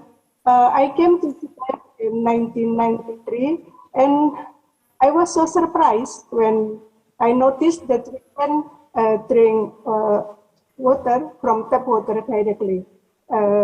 And so usually for Japanese people it's very common. So usually to Japanese students who will go abroad, especially to ASEAN countries like also to Indonesia, we always point out that please never drink raw water. Very dangerous for them, like they will get diarrhea, for example. But in the fact, according to WHO, about 85 million people lack basic drinking water service, and more than 1 million children die every year to disease causing bacteria in their drinking water. So actually, introduction of water treatment is the best way to provide clean water for the communities. But in the short-term perspective, point of use of water purification system is more convenient. And currently, many rural residents disinfect drinking water with the POU that include flocculation, filtration, and chlorination. So, development of material to disinfect bacteria is an important challenge to provide safe water for rural residents. So actually, there are some studies concerning the effective adsorbents for bacteria, but the study is still limited. So then, how to utilize adsorbent or bactericide in rural area? So first, we can use construction or infrastructure, for example, using tap water. But this is difficult for the rural area that no facility, this kind of facility. And the second, by using machine or apparatus, this is need electricity and also we also need maintenance. And the better way for the rural area is if we can provide simple tools to disinfect water. And this is our method, our proposed method, and our goal how to disinfect water with simple method by using adsorbent. First, we put adsorbent in water and then shake, and we can remove out and take the clean water. So, the objective of our study is to develop layered double hydroxide or LDH as a tool to disinfect drinking water at home. So what is LDH? LDH or also familiar to call hydrocalcite is two-dimensional ionic clay composed of two-sided layer. Part of cation replaced by cations using positively charged layer. So, for example, magnesium can be replaced by aluminum and result of positive charge. The positive charge is neutralized by anion such as carbonate ions or nitrate or chloride and so on. This is actually the structure is just look like silica, layer silicate or clay. So the function of LDH, under many studies concerning LDH is for anion absorption, for example, phosphate or arsenic absorption, and also for drug delivery, and also for catalysis. And there are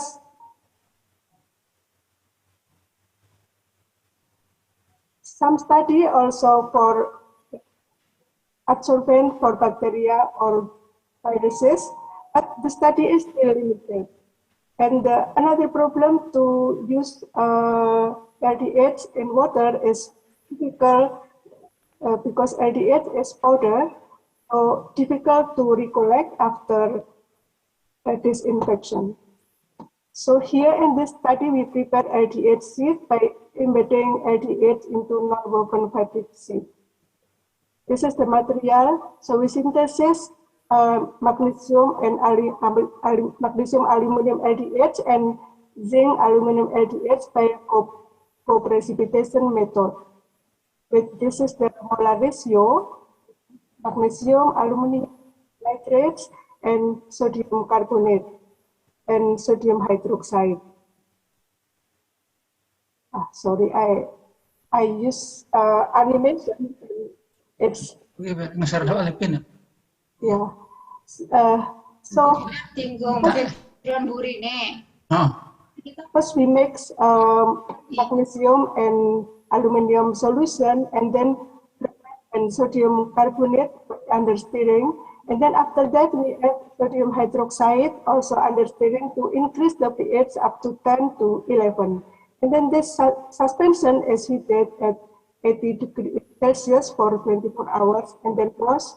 And then part of product was dried for characterization, and then the remaining product was to make LDH.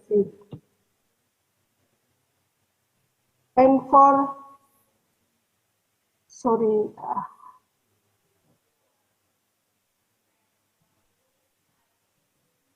and the synthesis procedure for ZNALDH was similar to magnesium ALDH, but we did not do heating, only sample was then over room temperature for 24 hours. In this, the seed preparation procedure, we immerse the fabric seed into suspension, and then dry it at 40 degrees Celsius, and then repeat it again.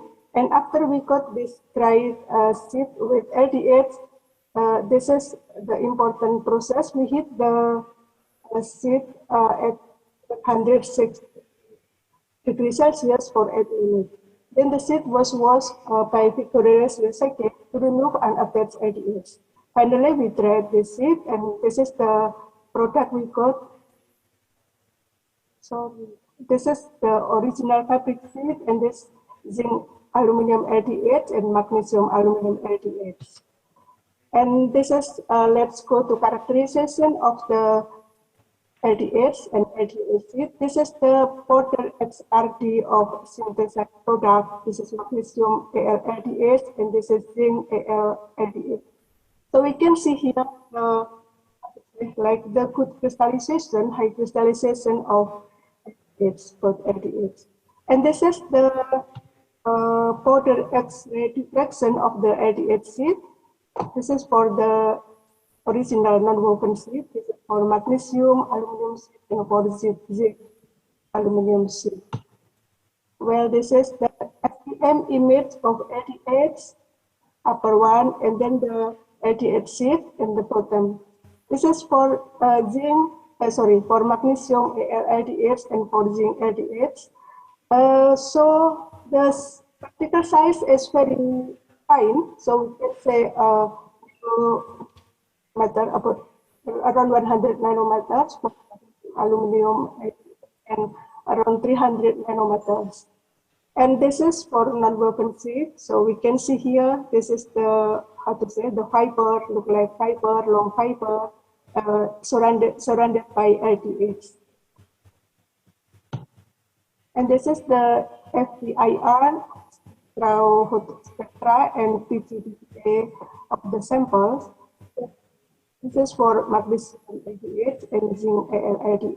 So we can see here, this vibration is like this structure of LDH, and this around 1,350 is due to the carbonate ion, and this, around this area is stretching vibration due to water content, and at the 3,500 vibration due to hydroxyl ion.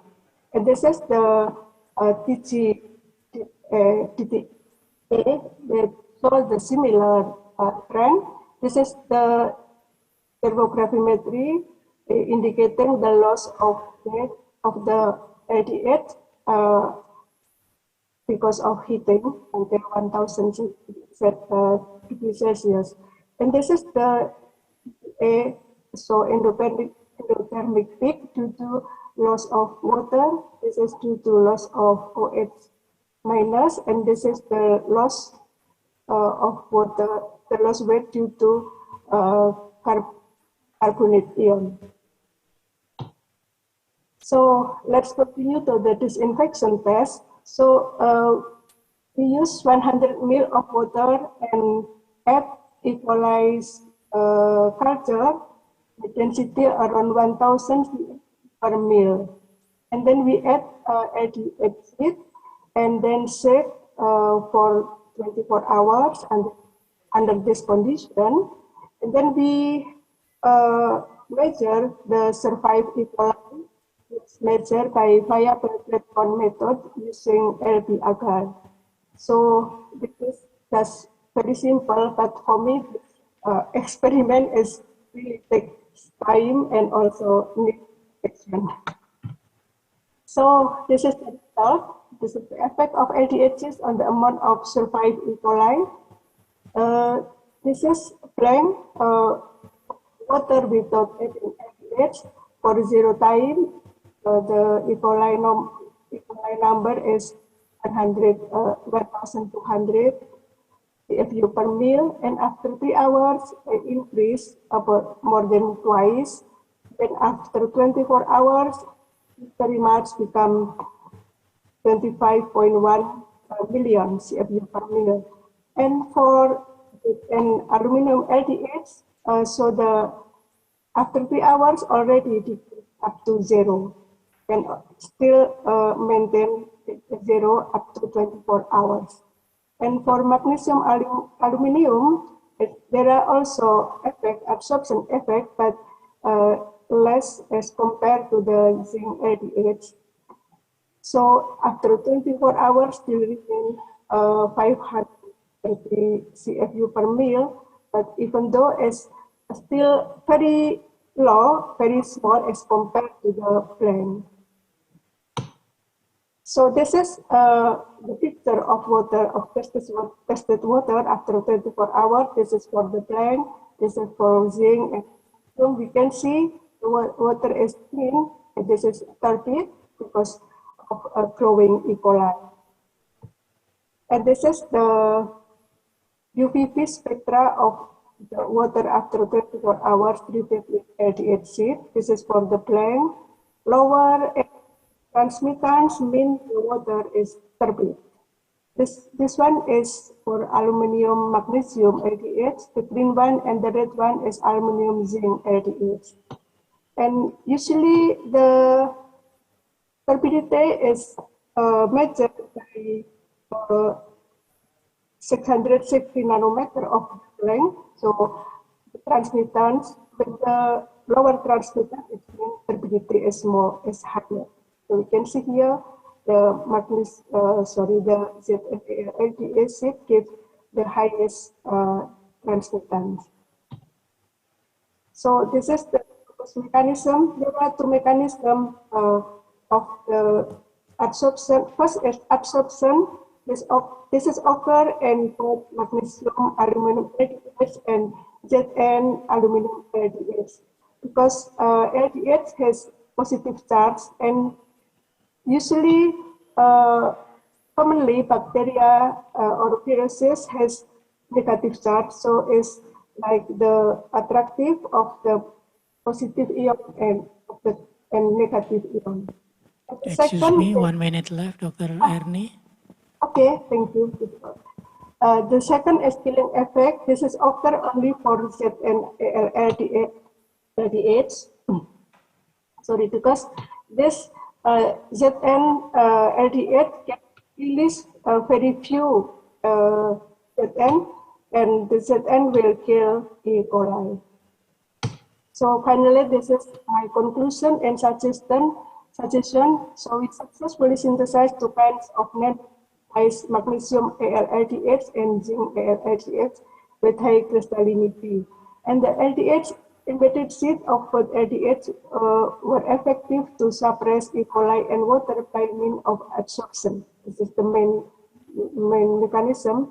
And magnesium-based LDH actually could be synthesis from water as magnesium source. So we reduce the cost. And another potential application of LDH is for absorption of microplastic pollution in water. So this is the end of my presentation. Thank you very much for your attention. Thank you very much, Dr. Ernie. Very interesting material you created. And ladies and gentlemen, now we will open the discussion session. We already have some questions in the chat room. I would like to read. The first question came from Professor Ali Munawar. This question is for Prof. John Grove. Do you have any specific suggestion to implement conservation agriculture in the tropics, considering environmental differences in the tropics from subtropics? Maybe this is related to the example Prof. Grove gave in his presentation. Prof. Grove? Yeah, thank you for the question. The experiences that I've had in tropical environments have mostly been in Africa, not in Asia. What we've recommended in places like that is intensification of maintaining cover, living cover over the soil at all times. That includes even in the dry seasons by picking species that are adapted, or by picking crops that when they go dormant during the dry season, they leave residues there to protect the surface.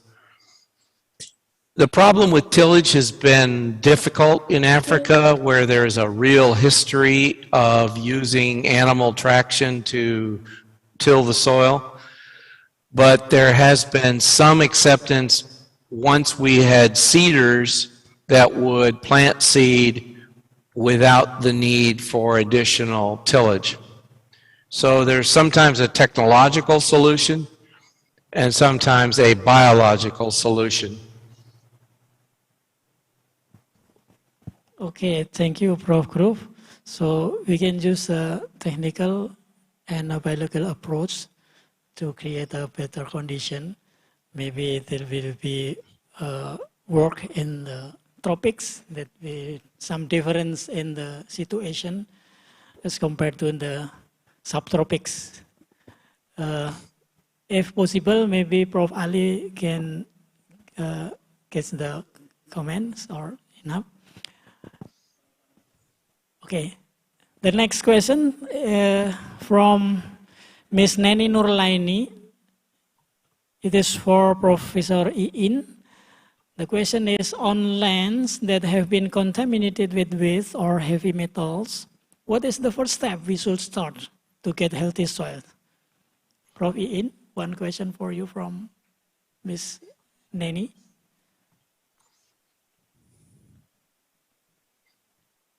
Prof. Iin, are you here? Okay, I'm sorry. Yes. This is unmute. Okay, thank you, Mbak Neni, for the question. So my suggestion is, the first thing, of course, you have to test the chemistry, the soil chemistry, like what kind of contamination that you have, like, for example, the heavy metal, what kind of heavy metal. And then after you got the numbers, and then try to relate with other function. If we have contaminated soil, then what kind of function that we like to, would like to know more. So for example, the contamination also related to the filtering. For example, you test the infiltration, the water movement. So this is the next step. And then we have to make sure what is the goals. Like when you say healthy soil for what? For example, you like to grow for trees, or you like to grow for plants, for example, crops. If you like to grow for crops, then you have to be more careful, because you have to have standard how much is the,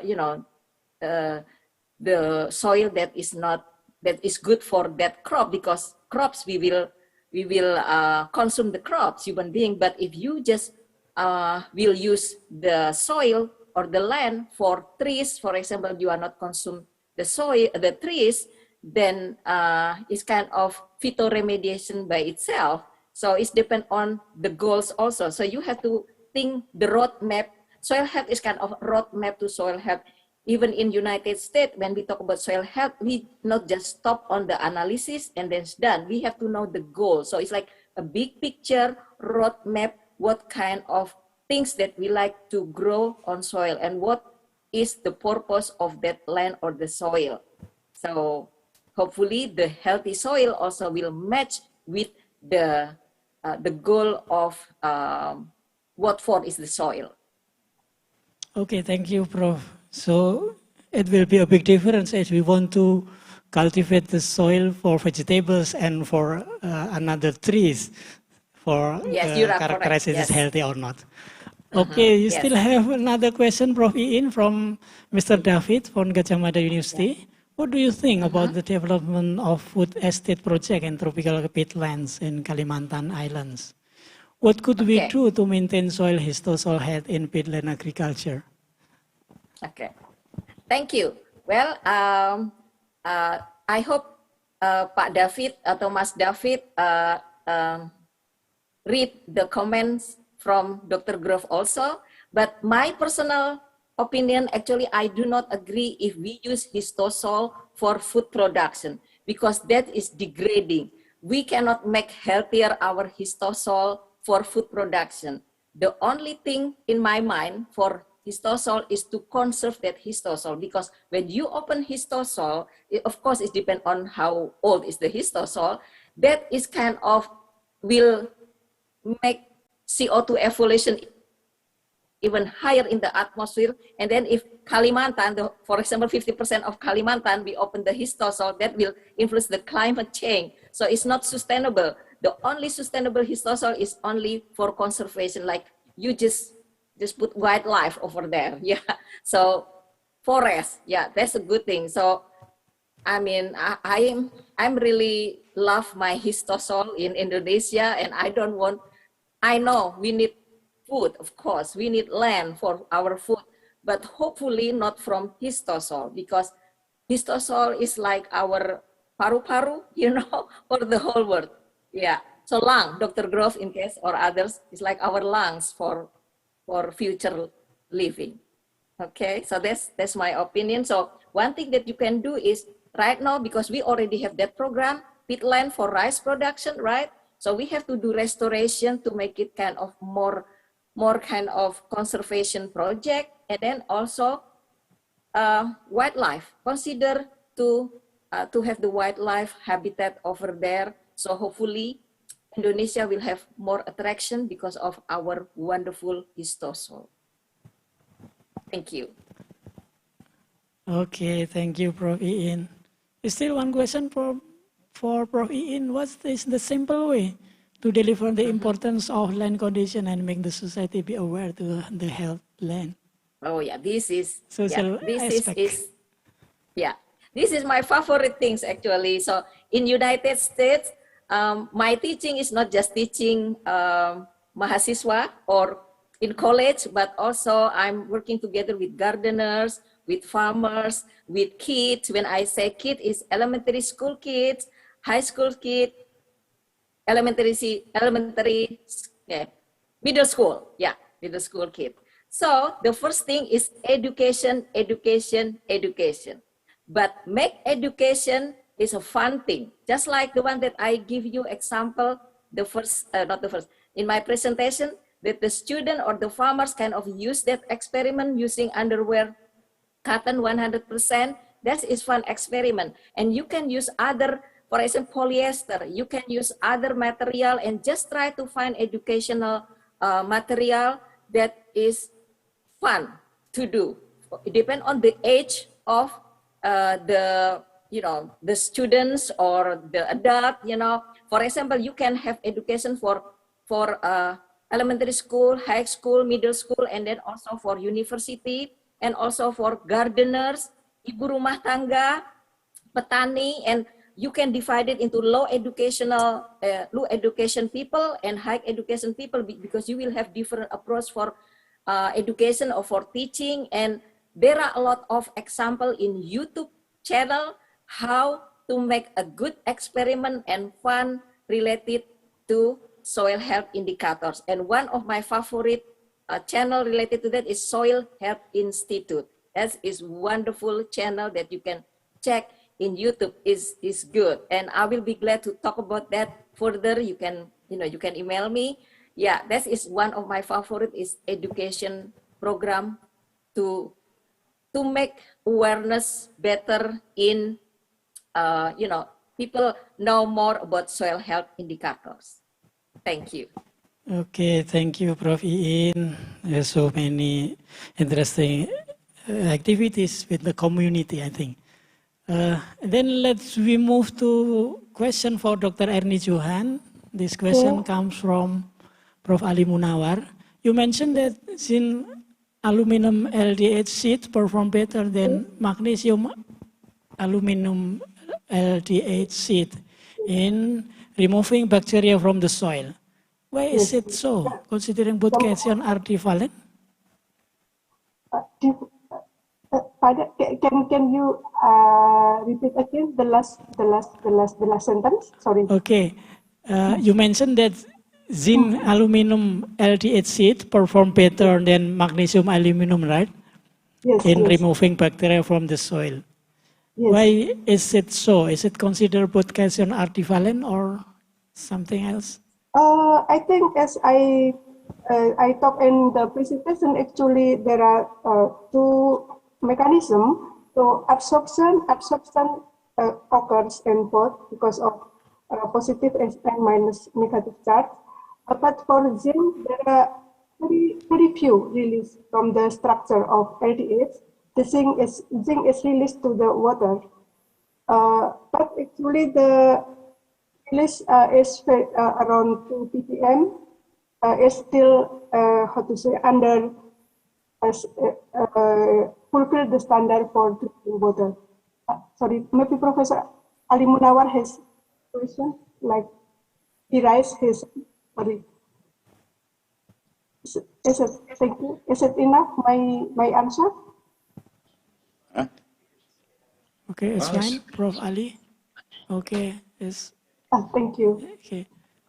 Next question. It's for Prof. John Grove from Professor Muhajir Utomo, I think from University of Lampung, I think. In my long-term NT in ultisol soil in Sumatra proved that no tillage sustains soil and corn productivity than conventional tillage. But NT management should be tilled after 10 years of NT. Could you please give the comment on this question, Prof. Grove? Can think of a couple reasons why that might have been beneficial. One of those would be that in that system, probably nitrogen fertilizer is used. Ultisols are already somewhat acid. Maybe the acid got worse at the surface and the tillage mixes that up with more soil and reduces the, increases the bulk soil pH. There's another couple of possibilities that there could have been. We've seen some bulk density issues with no-till that you must alleviate with strategic tillage. We typically do a zone till in order to break that up to get better root development. I got a comment back from Muhajir that that indeed was the problem, as a bulk density soil strength got to be a problem. And this will depend a little bit on soil texture. We see it when we have what we call the extremes at the textural triangle, where you have either heavy clays, high in silt, or high in sand. That's when we discover that no-till has to be interrupted by some tillage every so often.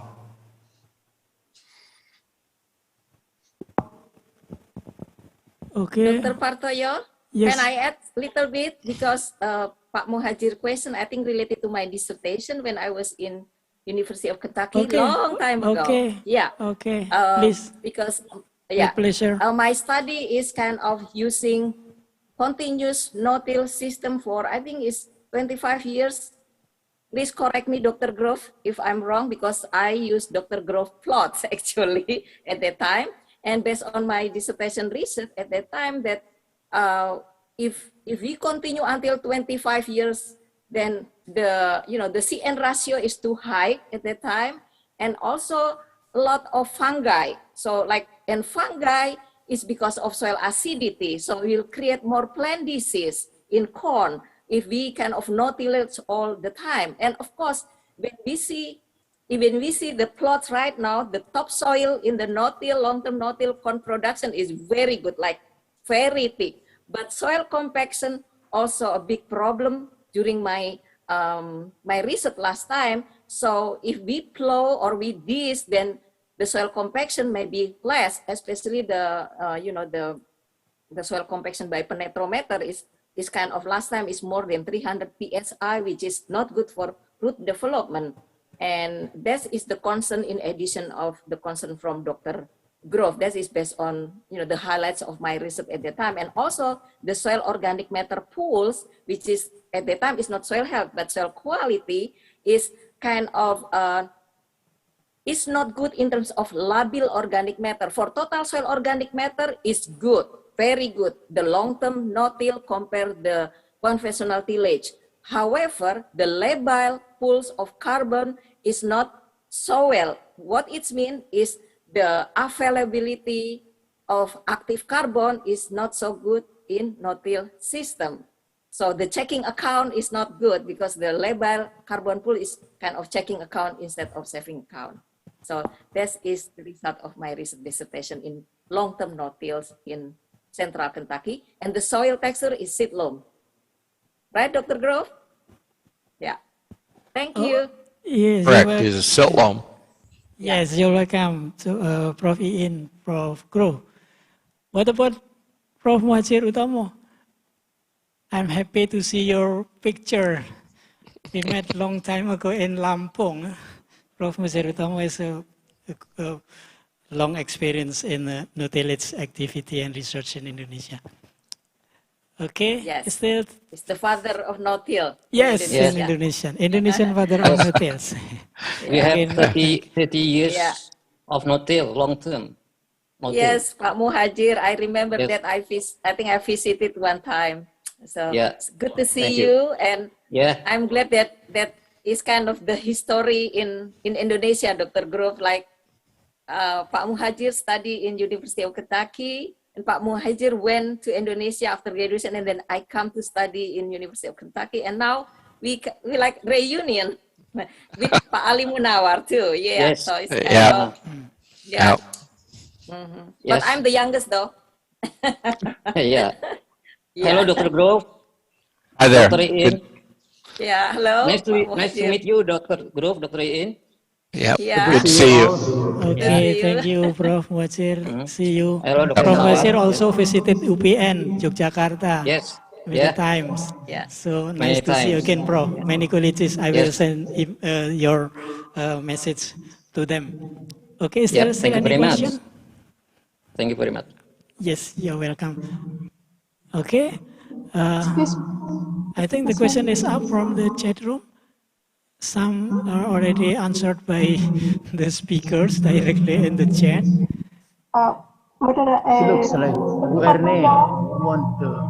Excuse me. Is it possible to open a direct question for raise hand asking question from the participant? Okay, let me wait for question from the audience. So, Dr. Ernie raising her hand. Dr. Partoyo. Could you help the operator to show the participant who asked the question? Who is raising hand for question? Pak Partoyo, Miss Ernie is raising her hand now.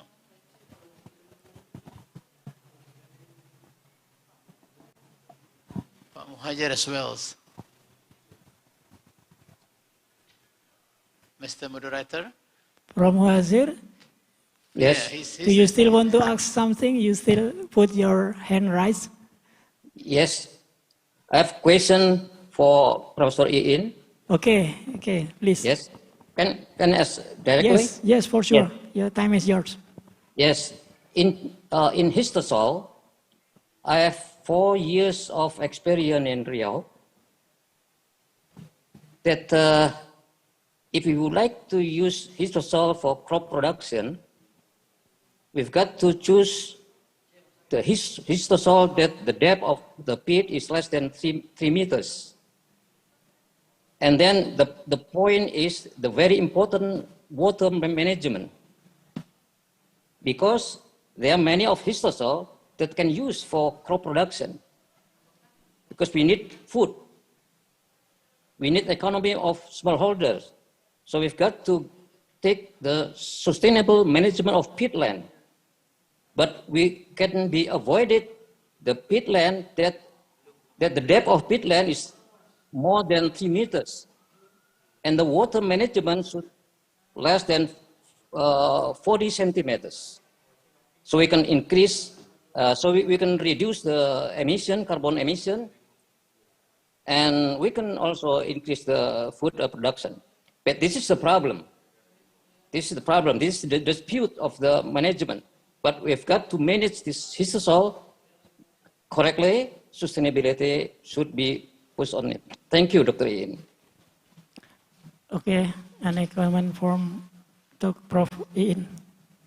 Yeah, I guess if we have no choice because that's the only land that we have and we have to survive and also we have to help our farmers, then we have to try our best to make our histosol, which is less than 3 meters depth, sustainable for the crop production. But what I meant is, I think we have to minimize the degradation. We cannot have the perfect healthy soil for histosol for crop production, but at least if the yield of the crop can fulfill the needs of the farmers, that I think is okay. And also the farmers can still use forever, you know, like, I don't know, until the end of the world, that they can still use the histosol in their land to produce food. So it means it's considered sustainable because every generation can still use it. But one thing that if we have no choice, then at least we minimize the degradation, and we also, you said that the one of the concern is the water management, then I think we have to use a lot of inputs, make sure to make the CN ratio kind of balance, so the process of decomposition is not too high, not too low, and we try to improve the carbon sequestration by different kind of technique. So any technology that we apply in cultivated histosol, I guess we just have to consider not do more harm to the histosol itself or to increase the carbon evolution. I think Dr. Grove also mentioned in the comment here that in Florida and his hometown that some histosol still used for food production. And unfortunately in Indonesia, we don't have 4 seasons, so we have only rainy season and dry season. So I guess the process of decomposition is happening all the time. So we cannot avoid the CO2 emission, right, Dr. Muhajir? Yeah. Yes. Yeah. So, but I'm glad. So maybe I can read your paper related to sustainable management of cultivated histosol in Riau. Yeah. This is good because our farmers, of course, our people need food, and we have no choice to use histosol. Okay, thank you. Thank you very much, Dr. Ian. Thank you, Professor Muhajir. Yes, thank you, Prof. Iin, Prof. Muhajir Utomo. The keyword is sustainable. We know that histosol is very fragile, so it should be wise to develop many activities related to cultivation or something else in histosol. I think we do agree on that. And okay, we have notes here. Dr. Ernie, if you want to add your answer to Bu Yanis. Okay, please. Thank you. Okay. Yes, Ibu Yanis, this question, if the desorption also occur, it means like the release of E. coli from LDS occur or not. So in my opinion, there are possible like desorption, absorption occur together, but finally absorption is stronger. So finally, like we get the E. coli. And another, I also have experience like after I remove the ARFDF, then I use again. I didn't do any treatment. I didn't wash even. So I use again to disinfect E. coli and water, but it still works. I mean, like we still get the decrease in E. coli So I don't know. Actually, we still want to know how this E. coli. I mean, like the E. coli and ADH. Really, actually, we want to see E. coli and ADH seed, but until now we have cooperation with another professor, and not yet. Maybe it's difficult to see E. coli and the right pianist and water we can see by filtering or something like that. But for in the seed, we don't know. It seems difficult. I think the pianist has more experience in microbiology. Thank you. Okay, maybe Bu Yanis want to share opinion about this question, this option of bacteria after absorbed by the material created by Dr. Ernie. Bu Yanis, please. If any. I think will you done the desorption, some of E. coli will survive because when you absorb them, maybe they can grow. But will you dissolve, we can survive again. Oh, really? Okay. Thank you for your opinion. So we have to test again the destruction also. But I think especially for zinc, there are maybe also like killing effect by zinc. But even though we want to like in water, like because like there are methods to distinguish between live E. coli and dead E. coli by staining. Yeah, it is your opinion. Then we have to also to check again if that is occur or not. Thank you, Yanis. Thank you, Dr. Ernie, for your explanation. Thank you, Pak Partoyo. Okay, you're welcome, Bu Yanis. Is there still any question? Actually, I have one question for Bu Ernie. Yes, please. Yes, related to Bu Yanis' question. How to deal with the material after it is used to absorb bacteria? Is it just dispose or you sterilize or was only one cycles only? This is very good question. So until now we can dispose, but if we want to use again, we can sterilize again fully, and we can use again. Because if we sterilize the bacteria, the E. coli will die, right?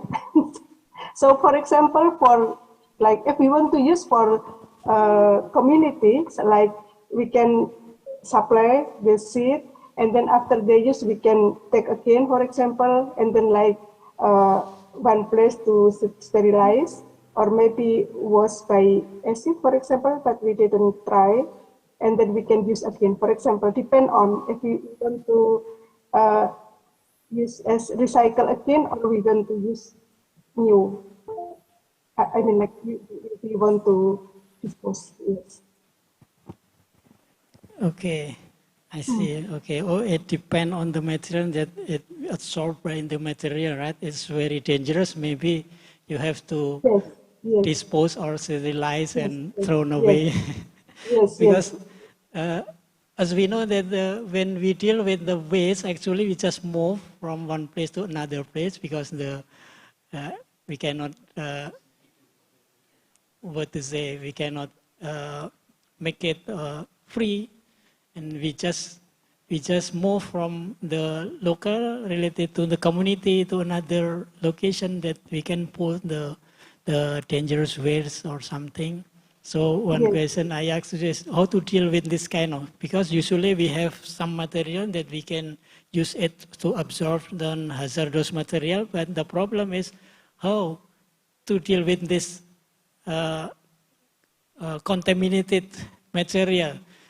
Is it we have to throw it to the outer space or something, another planet or something? Yes, because I think the waste problem is never never finish, never ending story maybe. So yeah, it's really difficult. Yes. So like maybe we have to things how to say step by step, Pak Partoyo. Maybe for example, as I can have another example. For example, we clean up our room, then the dust we have also to throw. Like then where is uh, the how to say the dust will go like that. So this is also similar. So we can use as recycle, or we can throw as like burnable waste, for example. Yes, depend on how to say, like I think also listen with the economic point and with more study, I think. Thank you. Okay, thank you, Dr. Ernie. We still have several minutes for this session. Is there any participant who want to raise question directly to the presenter?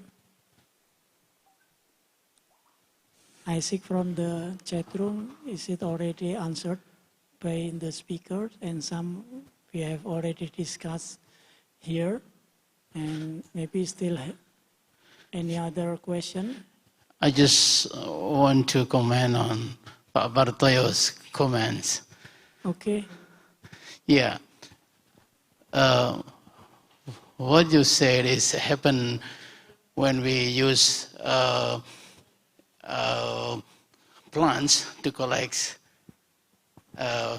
heavy metals from our environment, like in acid rain drainage impacted area.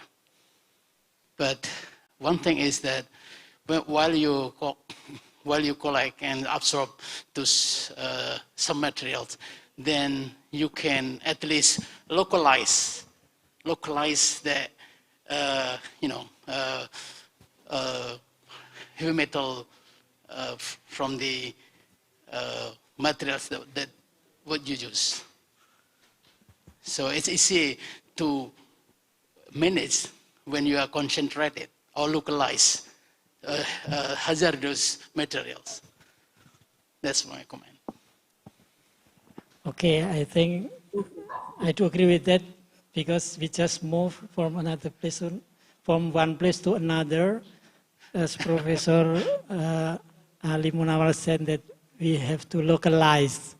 So localize to move the contaminated material into one place that we can manage, or we can disappear or something. It's just there, and it will not endanger another location. I think that is the idea, right? Right. So, that's right. Yeah, and that is we cannot move to another places that is free. So we just concentrate it and then move or localize in the one place that we easily manage. Yes, we can construct some construction that is safe for this kind of that's what happens hazardous material. in our nature. Yeah.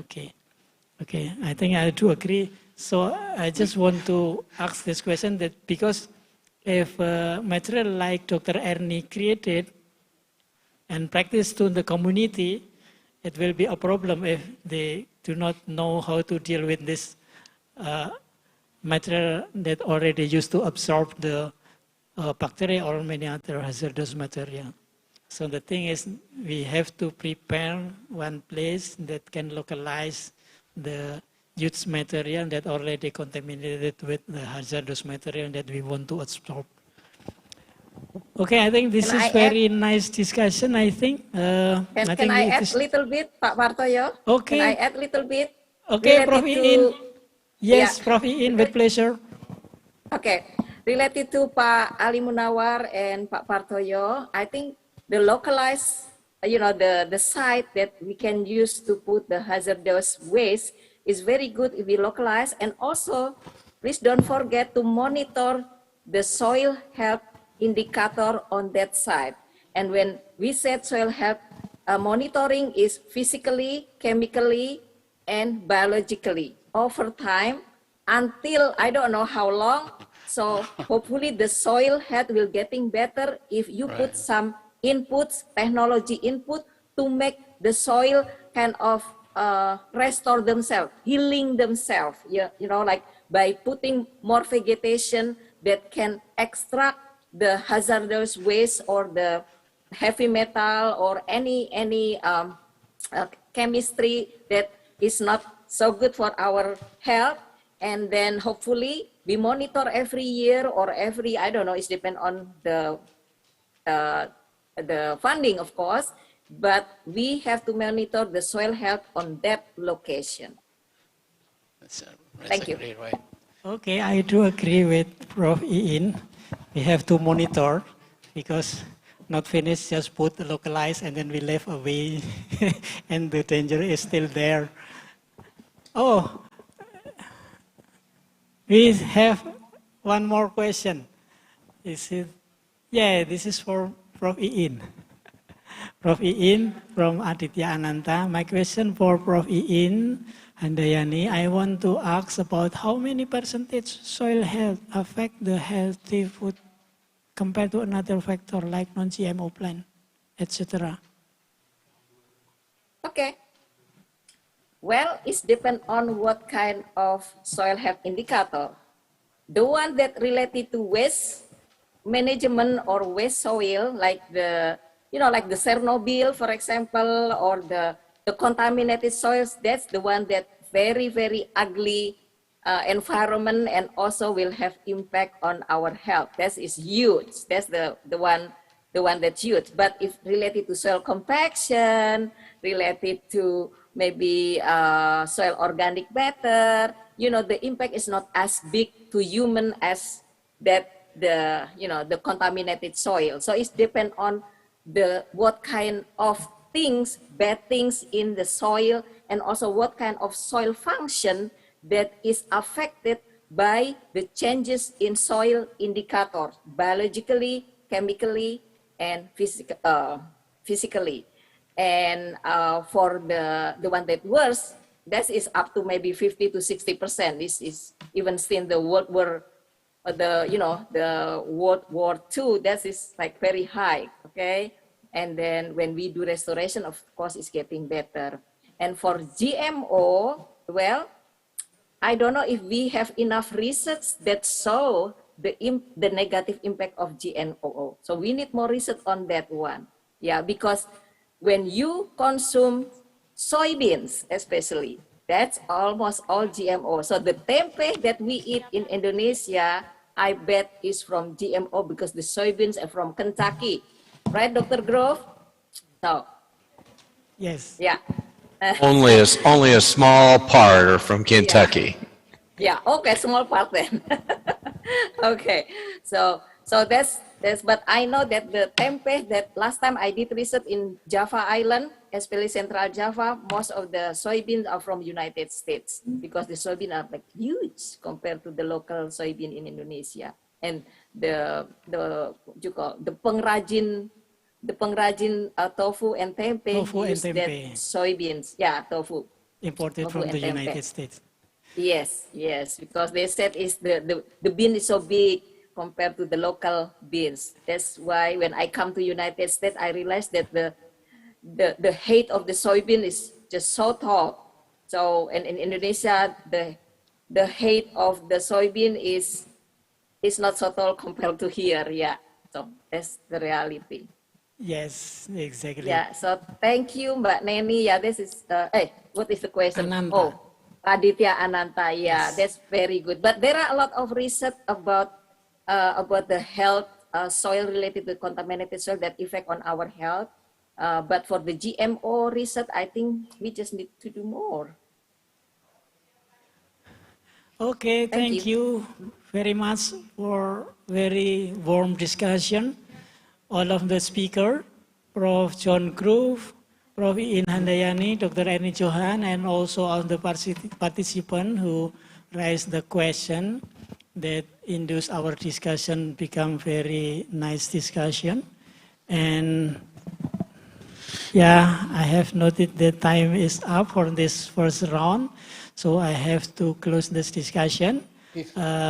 Please, we give a big hand applause for all of the speakers and also for the participants. Thank you. I will give back the time to the Master of Ceremony. Thank you. Good evening, Prof. Iin, Prof. Groove. It's almost 10:30 p.m. Good night, in the Bye evening. Iin and Dr. Grove. Yes, also. Yeah. Yes, Yep. thank you very Good much. night. Hope we Yeah, can thank see you for another invite us. occasion that we can Thank you. contribute, continue discussion Yeah. and something else. Thank you. See you. Thank you, De Ernie. Ya, Mbak Iin. Thank you. Nice to see you all. Ya.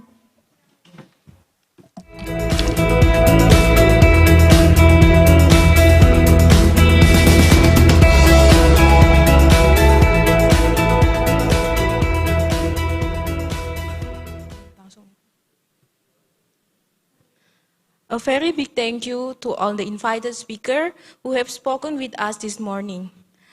With insightful topic and discussion, we would like to ask all of our moderators and the speaker today to stay in the Zoom because we would like to give the present the token of appreciation for sharing your expertise with us. And to present the ceremonial gift, kindly be invited Professor Insinyur Ali Munawar, Master of Science, PhD.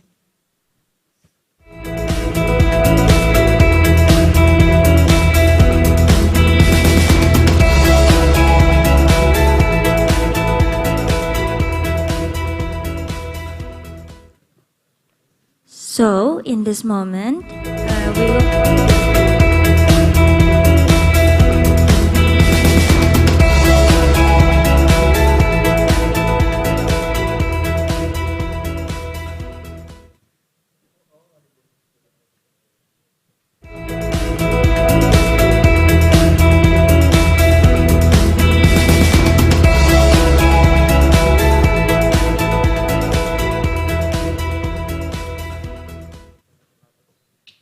So, in this moment, we would like to giving a token of appreciation to our moderator as the representative also to our speakers.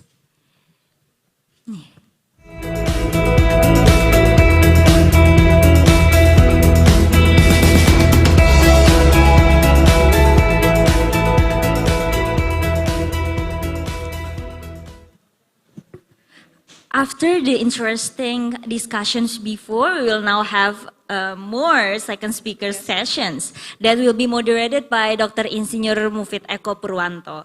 Before he starts, let me read the CV of our moderator.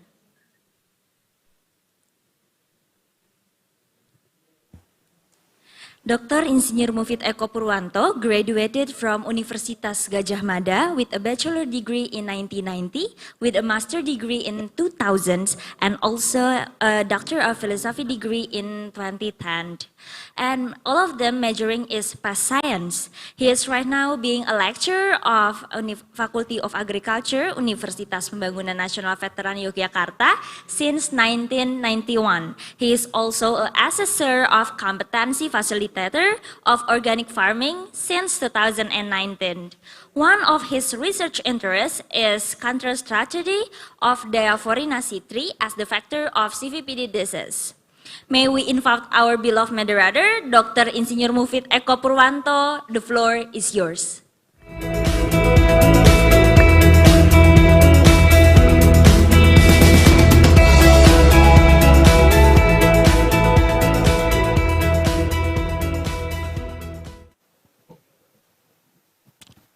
Thank you, Nadia and Alang.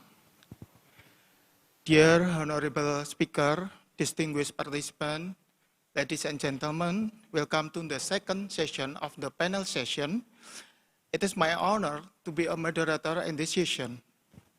Since we are from different time zones, in this occasion, I would like to say that good morning, good afternoon, and good evening to all participants.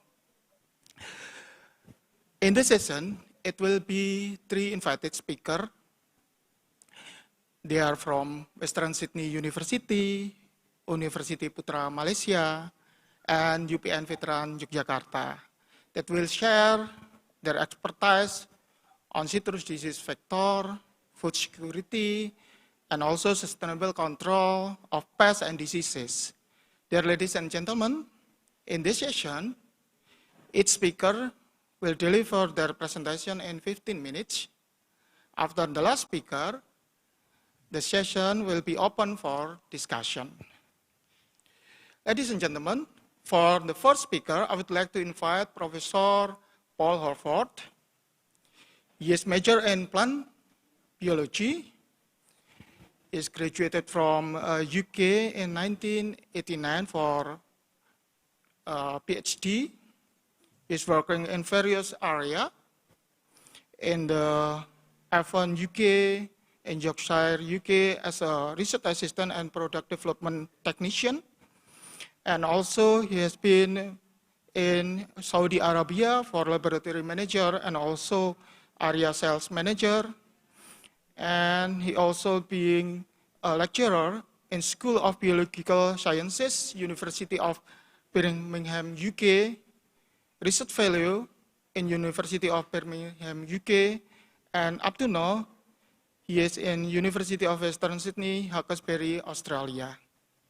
His award, he has been got a Radcliffe Prize for postgraduate study, International Horticultural Congress Trust Travel Scholarship, Vice Chancellor Excellent Award, Vice Chancellor Excellent Award for Postgraduate Research Training and Supervision, and also Pat Barkley Foundation Award.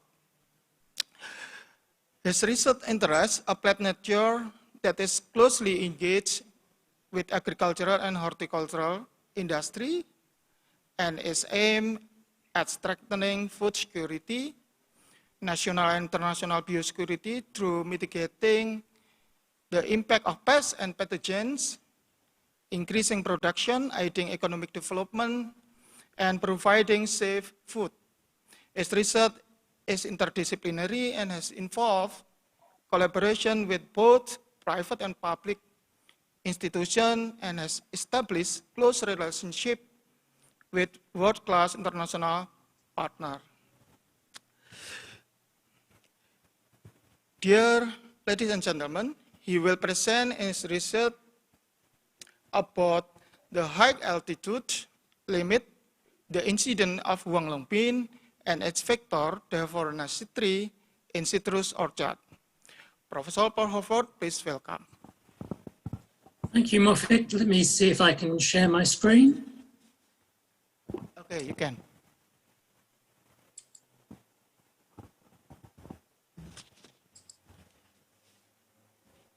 Okay, thank you, Moffitt, and thanks to the organising committee for this opportunity to share some of the results of our research group. And I'm presenting on behalf of Nam Geom from the Department of Agriculture in Bhutan, Nerida from the Department of Primary Industries in over here in New South Wales, Siti Subandaya and Rahmat Gunadi, Universitas Gadjah Mada, this character Moffitt Buwantu from UPNV, and then Andrew Beattie and myself from Western Sydney University. So I work on sustainable production of citrus crops. And as you're aware, citrus fruits are important crops in subtropical and tropical parts of the world. They're grown for their nice juicy flavours. They're important sources of carbohydrate and fibre. And they also contain a whole range of compounds that are beneficial for human health. These have antioxidant, anti-inflammatory, and anti-cancer properties. The scale of citrus production varies with country. China and Brazil are the two biggest growers, two biggest producers, and production in those countries is often in large plantations. But in many countries like Indonesia and parts of Southeast Asia, production is typically on areas of less than 1 hectare. And in several countries, citrus crops are targeted for poverty alleviation. Citrus crops, like all others, are affected by a range of pests and pathogens. The most devastating of these is a disease called Huanglongbing, HLB, also known as citrus greening, and in Indonesia as Seve Pede. These are the symptoms of HLB, these blotchy mottles on the leaf, these mineral deficiency-like symptoms, very small lopsided fruit with aborted seeds, and then dieback trees, and eventually tree death. The disease is caused by a bacterium called Candidatus Liberibacter asiaticus, which is abbreviated in this presentation to CELAS. It's an uncultural bacterium, and it grows in the phloem vessels of the plants, as you see here. The disease spreads to most citrus-producing parts of the world, in North, South, and Central America, parts of Africa, the Middle East, and throughout most parts of Southeast Asia.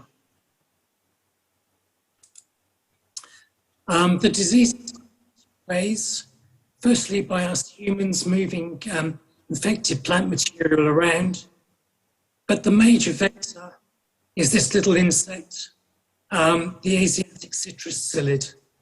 Here you see the adult and the nymphs. So this is Diaphorina citri.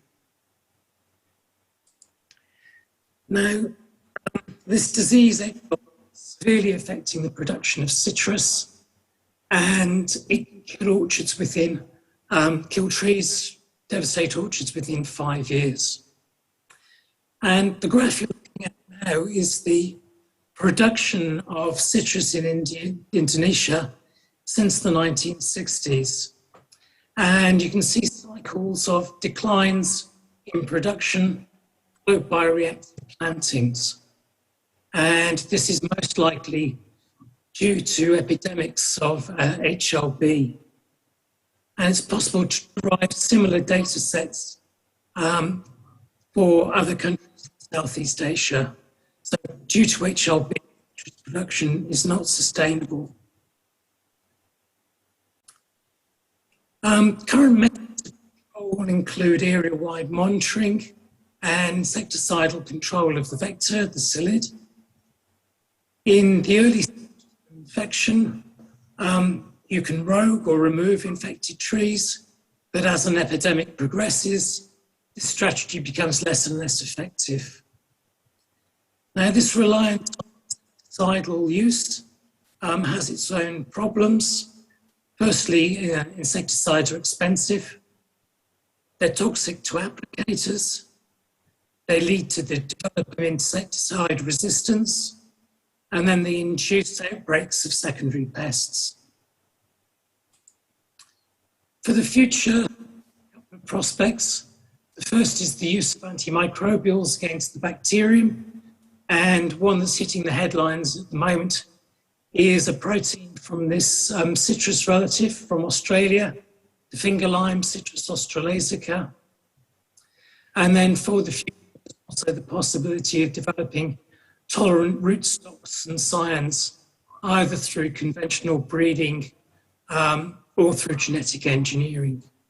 However, at the moment, control remains problematic.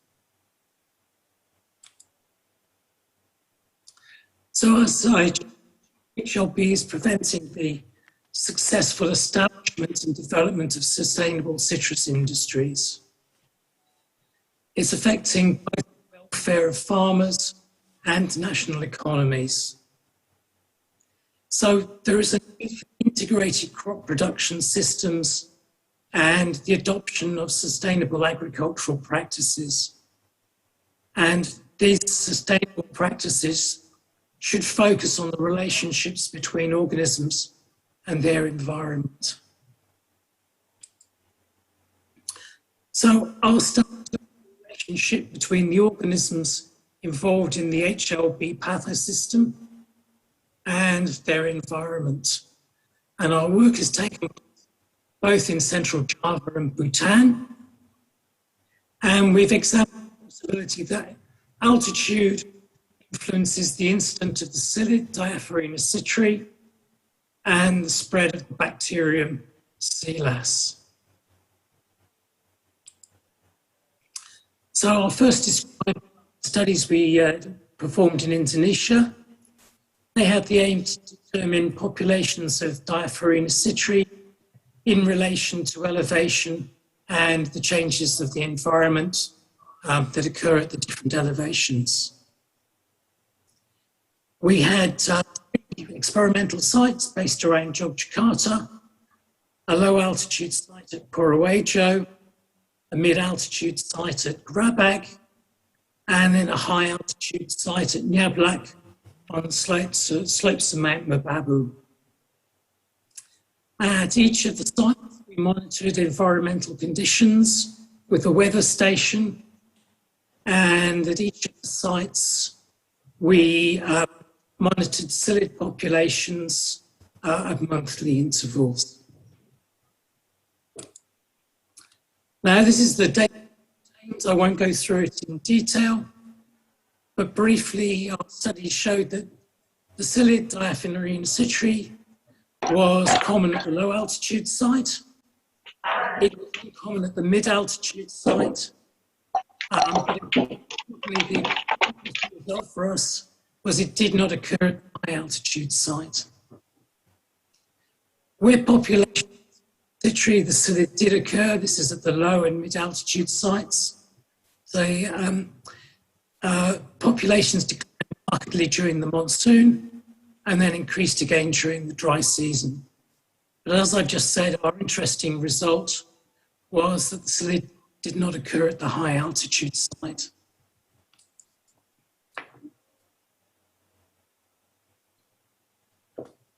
Now, the trees, including the high altitude site, produced plenty of young flush growth. So that would have been suitable for the development of psyllid populations. And analysis of our temperature data from the weather stations using the populations dynamics of Nava et al. Suggests that the high altitude site should have permitted up to 7 generations of the psyllid per year, but it did not occur there. So next to studies in Bhutan, the aim in Bhutan was similar, so it was to determine the occasion of psyllids, but also the transmission of the bacterium Silas in relation to elevation. Our work took along this ridge, and we had 8 sites starting at 800 meters. And as you go up the ridge, each subsequent site was roughly 100 meters higher than the preceding site. So it went from 800 meters to 1500 meters.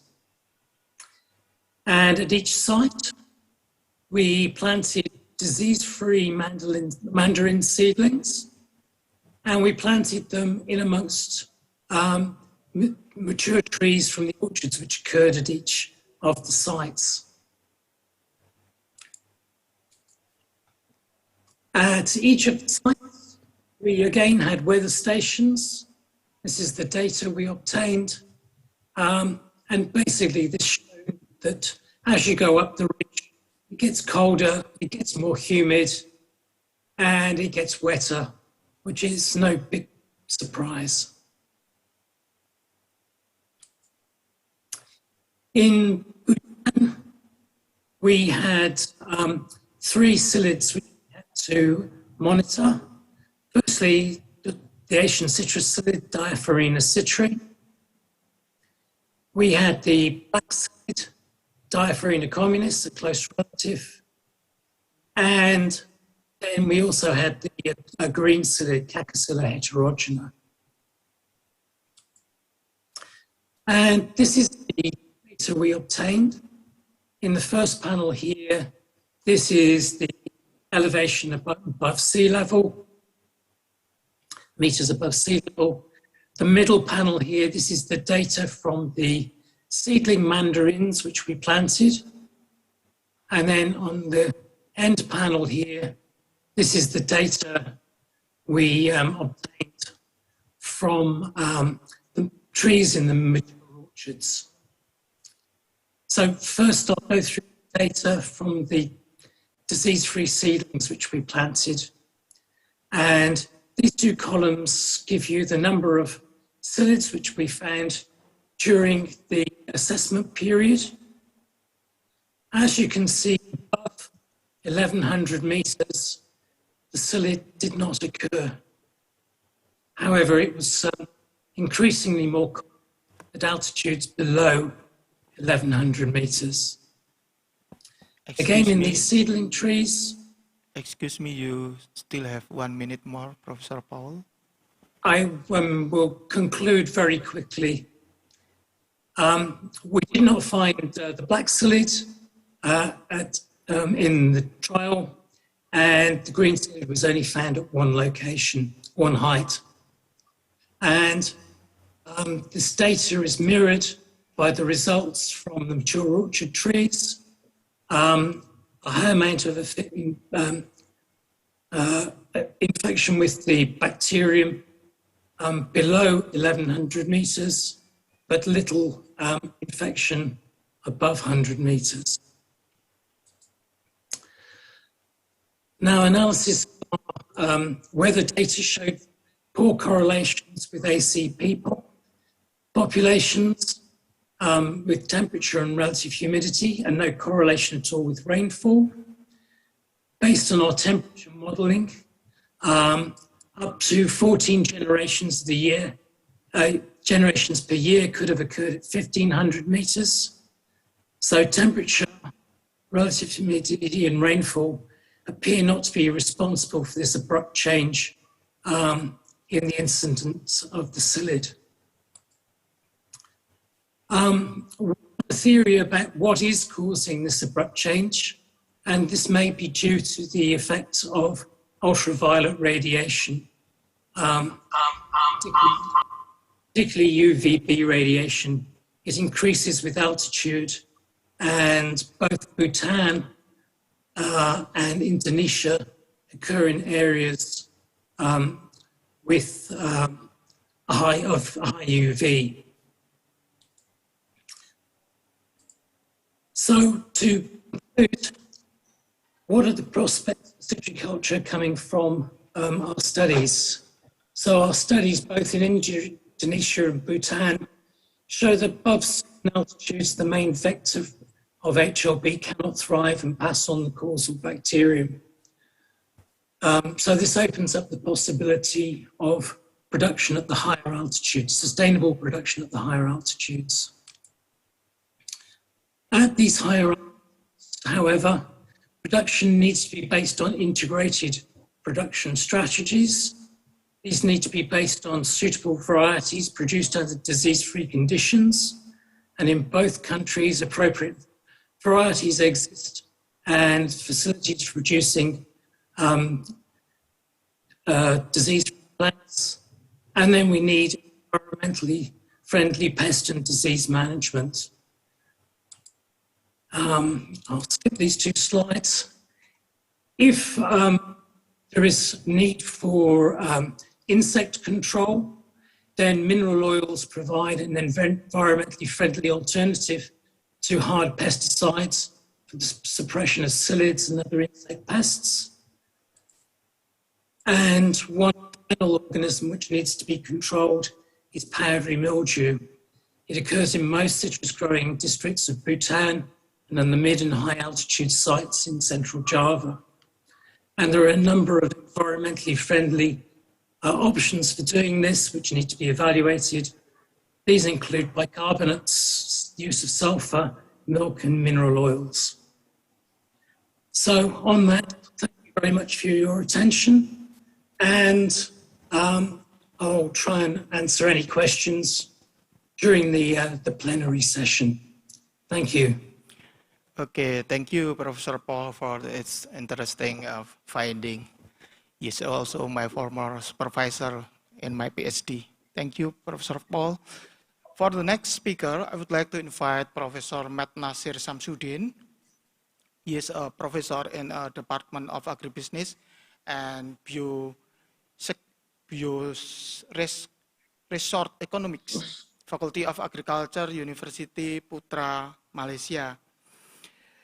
Professor Nasir is a University Putra Malaysia agricultural economist who, for the past 3 decades, has taught and researched issues related to the agricultural policy analysis. In recognition of his academic and leadership capabilities, he was appointed Dean of the Faculty of Environmental Studies, Dean of the Faculty of Agricultural, Dean of the Faculty of Forestry and Environment, and Deputy Vice Chancellor for Academic and International, University Putra Malaysia.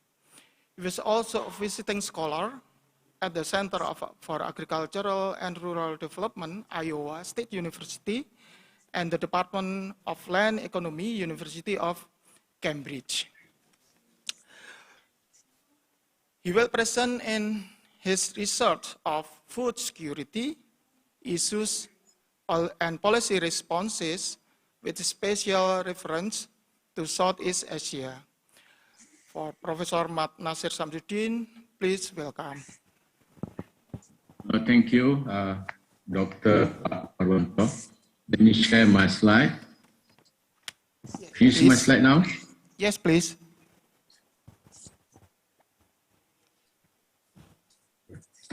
Assalamualaikum warahmatullahi wabarakatuh, and very good morning. Thank you again, Pak Parwanto, and also I would like to extend my appreciation to Universitas Pembangunan Nasional Veteran for inviting me to share some thought on food security, especially related to Southeast Asia. My presentation consists of 3 parts. First, I would like to discuss on the issues. Second, on the food security situation. And thirdly, some possible policy implications.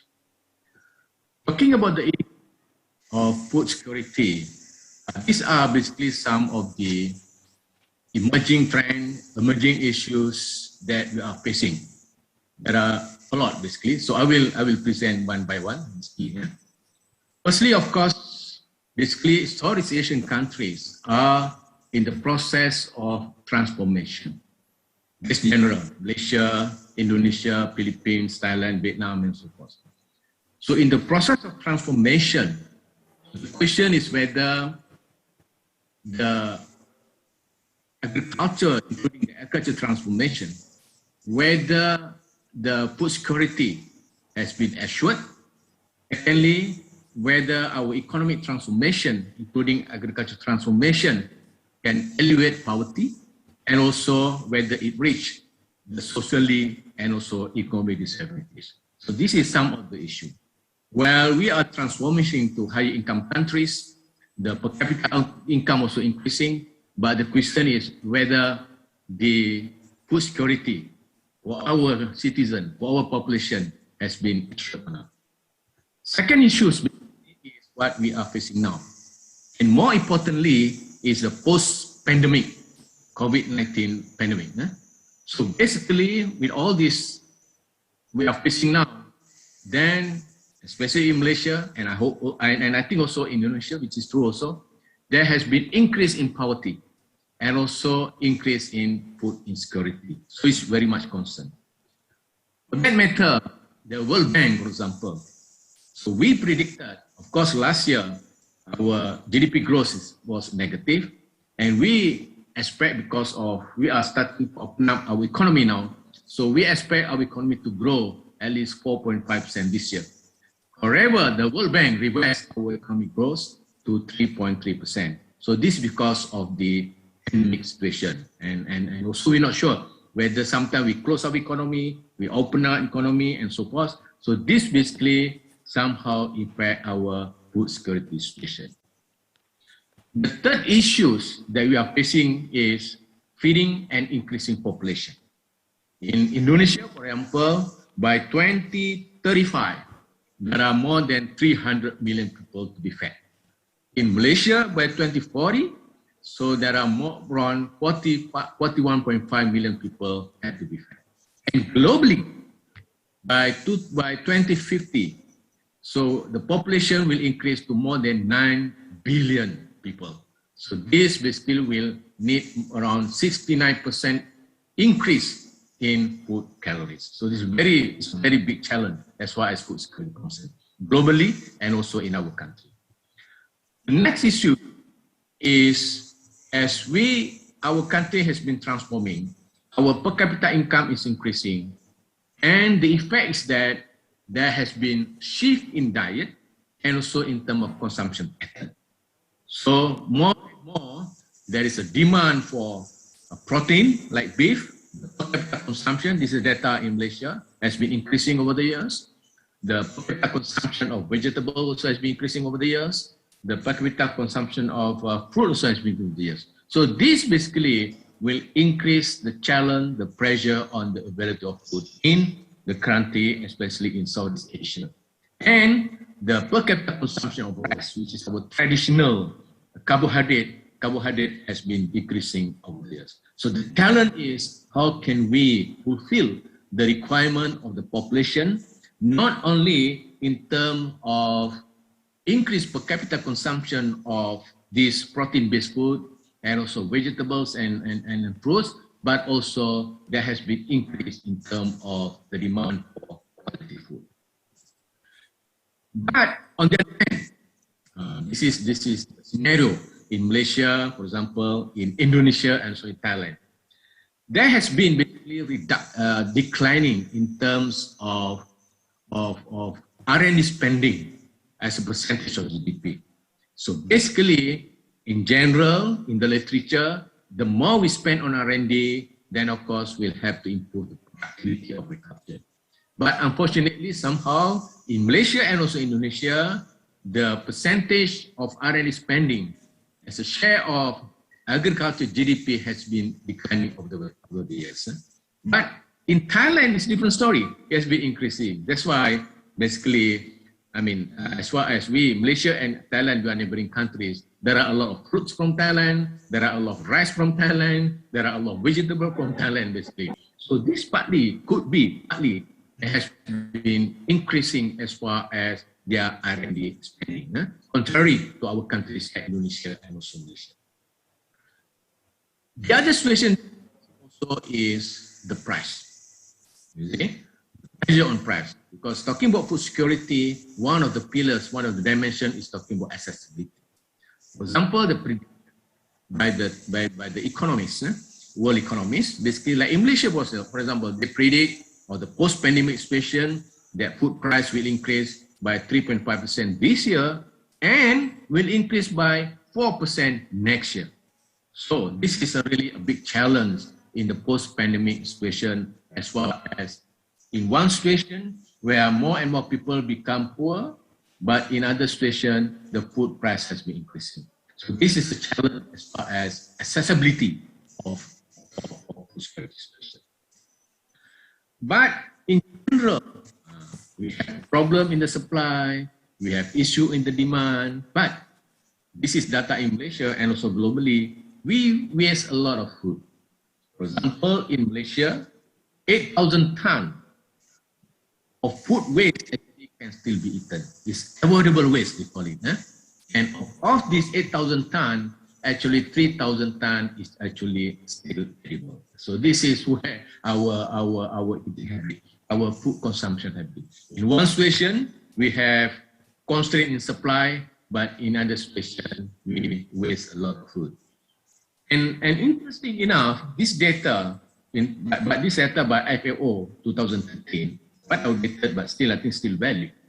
But the thing is, the percentage of food loss, total waste in low-income countries is more. As far as percentage is concerned, compared to high-income countries.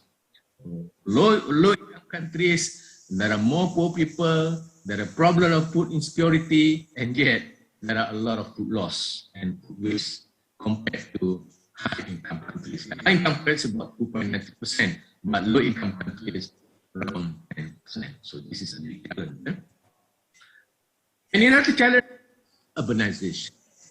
Not only urbanization, but talking about accelerating urbanization. Like in Malaysia, and also it's true in other Southeast Asian countries, including Indonesia, more and more population are staying in urban areas. In Malaysia, currently about 70%. So as we know, the urban population, urban dwellers are basically a net buyer of food. So this basically the food demand from rural and pre-urban areas. So as more urban areas, then therefore how can we improve the food security? Because most food production is in the rural areas. We're talking about urban farming, urban factory and so forth. And other situations also because of the climate change. As you know, in general, studies indicated that, there will be a decrease in crop yield under the global climate change. So this is by IPCC, not by data, by IPCC, that if there's not much effective adaptation, no effective mitigation, then of course the crop yield will decline. So I heard most of the panelists here are scientists. I think you all can help me if you can how to interpret this data. And other than that is the issue of food production is not only for food, but food production also is being used for the matter for biofuel production, for energy basically. So this is where in one hand we have many people which is still hungry, but on the other hand we use our food production for energy purposes. This is what we call energy food nexus. Talking about food situation. This is the data from Global Food Security Index.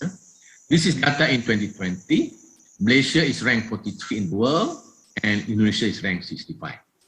I mean, 115 countries. But the situation is, back in 2018, our rank Malaysia 40 and Indonesia 65. But the thing is, in 2019, on the right-hand side of the graph, Malaysia ranked, Indonesia ranked 62. But in 2020, we are much worse. What is the situation? But talking about pandemic, then every country in the world are facing pandemic. There is no one country that don't have any COVID-19 pandemic. That's probably there is one island in Pacific. So, as far as Malaysia is concerned, I don't have the data for Indonesia, but as far as Malaysia is concerned, the reason why there was a decline in terms of our food security index is due to the availability of food. For example, in 2019, the ranking availability in Malaysia is 26, but in 2020 it is 56. This could be due to the, not to say could be, this was due actually, was due to the disruption in the production at farm level due to the COVID in 2020, and also of the bottleneck as far as the supply chain, moving the goods from the farm to the market and also to the consumers. Looking at the global hunger index, in Southeast Asia, where we are not that bad, but we are not that good comparing to countries like Turkey and China. You look at the global hunger index in Turkey is less than 5, and China less than 5. But countries like us, Malaysia, Thailand, Indonesia, Philippines for that matter, our rank are basically moderate. So my opinion is that we are not that bad, but we are also not good compared to countries like Turkey and also China, as far as our hunger index. But this is studies by... Excuse me, you still have 1 minute more? Okay, I will quickly. In that case, I will present what are the possible policy solutions. Later, probably we can discuss during the discussion. Then, how can we improve the food security? Then, of course, because food security talking about availability, then of course we have to increase our food supply. Second, in terms of accessibility, then of course we have to increase the purchasing power. Thirdly, then of course utilization, then of course we have to improve our food safety, and also we have to improve our food stability. So these are basically some of the considerations if we want to improve our food security. Number one, in terms of food demand, there must be enough instrument basically on how can we improve the purchasing power of the consumers. And in terms of food supply, there must be enough intervention on how can we improve the supply. And more importantly is that smallholder in Malaysia, Indonesia for that matter, mostly food production by smallholder, how can this smallholder can participate in agribusiness value chain through equitable access to local, national and international market. So this is the last slide basically, okay? Then of course food security, there are 4 pillars: availability, accessibility, utilization and stability. As far as availability is concerned, countries like Malaysia, Indonesia for the matter, our dominant agriculture is oil palm. Like if you come to Malaysia, down from the airport to Kuala Lumpur, on your right, on your left, it's just oil palm. Not much of food production. Why? Because somehow the relative return of oil palm production is higher compared to food production. Therefore, as far as policy concerned, there must be enough incentive so that the return from food production must be at par with the return from this oil palm or what we call industrial crop. Second, the success of oil palm in Malaysia and Indonesia is because there are coexistence between plantation and smallholders. So this model probably we can emulate. How can we improve our production using the model of oil palm production? Big plantation and coexist with the smallholders. Thirdly, we have to recognize the multiples of agriculture. You see, so far agriculture also actually food production, they take care of the environment, partly lah. And partly of course they have some effect on negative environment. But the thing is that we have not given enough payment for the environmental services. This question I can improve that. And thirdly, of course, we have to improve our capacity building in terms of agro-entrepreneurship. In terms of accessibility, then we are talking about sustainable food consumption. There are a lot of food waste, for example. In Malaysia, and there must be some kind of promotion, education in terms how can we improve our sustainable food consumption. We have been talking about sustainable production, but we have not so far talked about food consumption. Of course, food bank program and so forth. Urban farming, of course, is very, very important also. Then, of course, we have to improve the market failure by converging the private and social community. The thing is, there are issues of food safety in countries like Malaysia and also Southeast Asia. How can we give enough incentive so that there is a convergence between that the producer can assure food safety and also the consumer want that level of food safety. And of course, last but not least, in terms of stability. So there must be enough stock holding in the form of strategic food security, food security reserve as a first line of defense for emergency. So that's all basically, Pak Parwanto. If there is any question later, then I would very glad to answer any question. Thank you very much. Thank you very much, Professor Mat Nasir Samsudin. It is such an important finding, and it is glad to hear that we are in the moderate level, not in the low level. Thank you, Professor Mat Nasir. Thank you. Okay, dear ladies and gentlemen, we are coming to the last presenter, the last speaker. For this, I would like to invite Dr. Rukmawati Brodojoyo. She is from UPN Veteran Yogyakarta. She got her PhD from University of Queensland, Australia in 2007, and her major in entomology. Her working experience, up to now, she is a lecturer in Faculty of Agriculture, UPN Veteran Yogyakarta, and also she is a head of UPT Language Center and Office of International Affairs, head of Entomological Society of Indonesia, member of editorial team of journal, AgriVet Journal, and also head of Plant Protection Laboratory of Agriculture in 2000 and 2002. She also got some award as a mentor for gender equity in agricultural research for development, outstanding lecturer in UPN Veteran Yogyakarta and also in Yogyakarta, Kooperatif Wilayah 5. And she got also scholarship from Australia Award for master and doctoral program, and also Endeavour Award for research fellowship, and her interest research in sustainable agriculture and plant protection. In this session, she will present her research of crop protection and environment, sustainable countermeasures of pests and diseases. So, Dr. Rukmawati Pratojoyo, please welcome.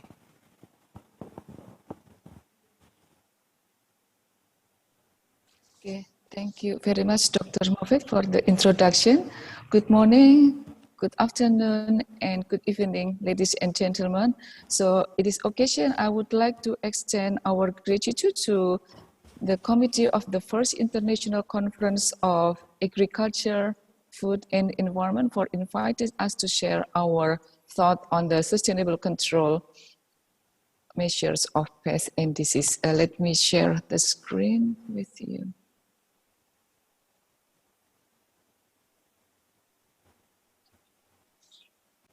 Okay.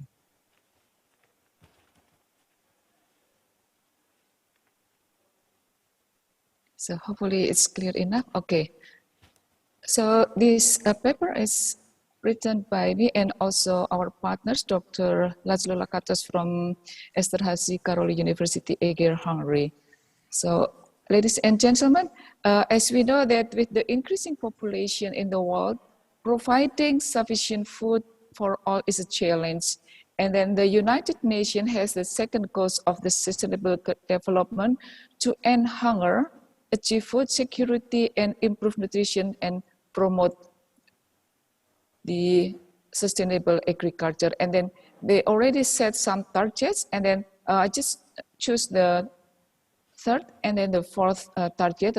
The first one is that by 2030, we target to double the agricultural productivity and incomes of small-scale food producers, in particular women, indigenous peoples, family farmers, pastoralists, and fishers, including through secure and equal access to land, other productive resources and input, knowledge, financial services, markets, and opportunities for value addition and non-farm employment. And then they also put a target in the 2030 to ensure sustainable food production systems and implement resilient agricultural practices that increase productivity and production, and also help maintain ecosystems that strengthen the capacity for their adaptation for climate change, extreme weather, drought, flooding, and other disasters, and that progressively improve land and soil quality. Ladies and gentlemen, we also know that to fulfill our production of the sufficient food, we have to plant very good varieties, but we also face a challenge because the higher varieties in some instances vulnerable to pest and disease attack. And based on the previous research, there are quite a big number of losses due to pest and disease. And we can see this is the 5 major food product: wheat, rice, maize, potato, and soybeans around the world. And then at global level, the losses approximately about 21.5% for wheat, 30% for rice, 22% for maize, and for potato, it's 17.2% and soybean 21.4%.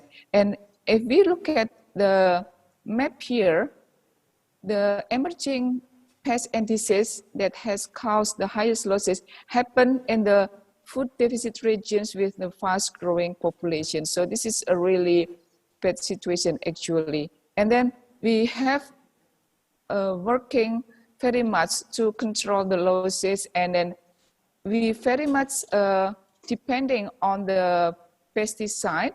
As we can see that the pesticide consumptions increases rapidly from the 1919 to 2019. So there is an increase about 80% here.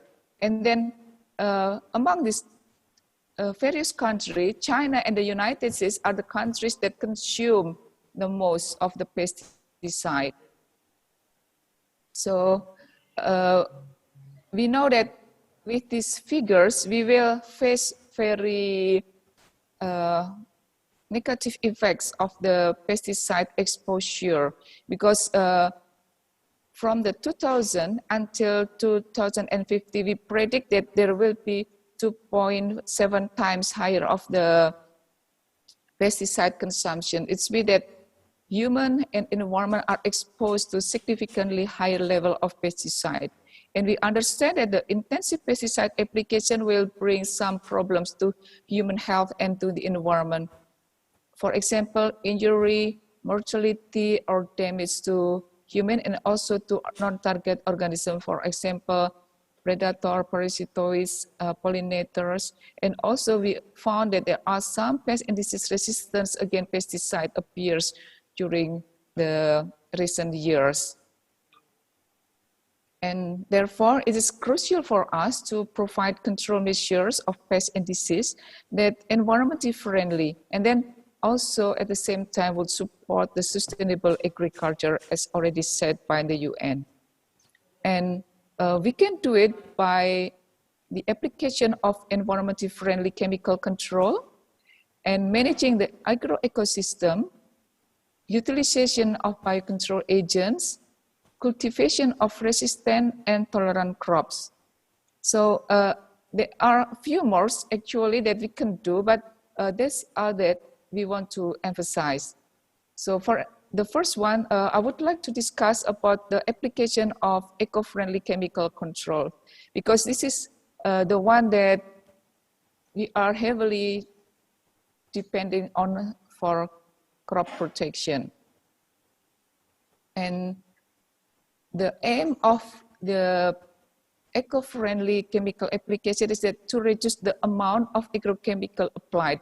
Because if we can reduce the amount of the agrochemical applied, then hopefully the severe negative impact will be reduced. So it can be done by creating the new formulation of the current compound, and we can also inventing new plant protection product derived from natural ingredients, because hopefully if we create the new plant protection product from natural ingredients, then the severe negative impact will be lessened.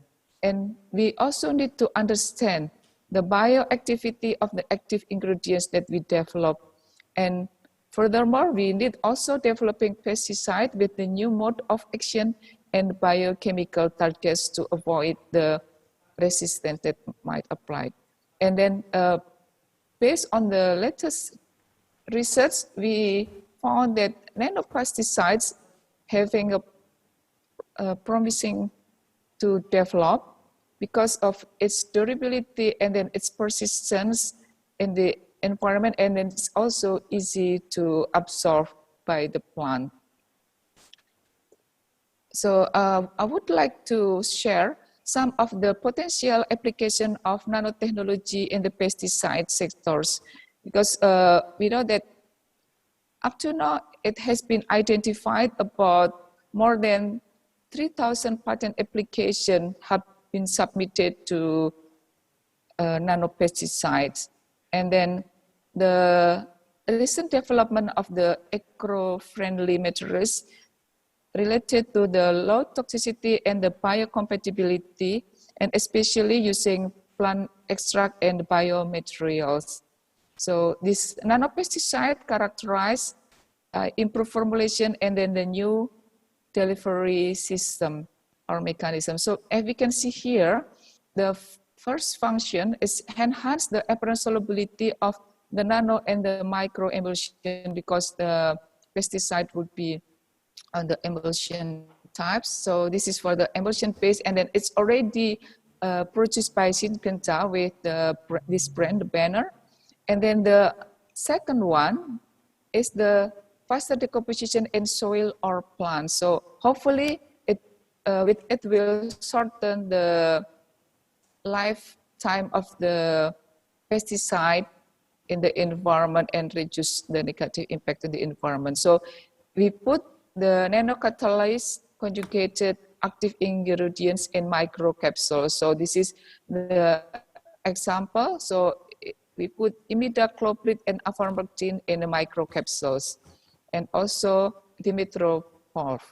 And we also develop the nanocapsule and nanospheres to control the release. So it will release the active ingredient program. So it is in the validamicins that put in the porous hollow silicon.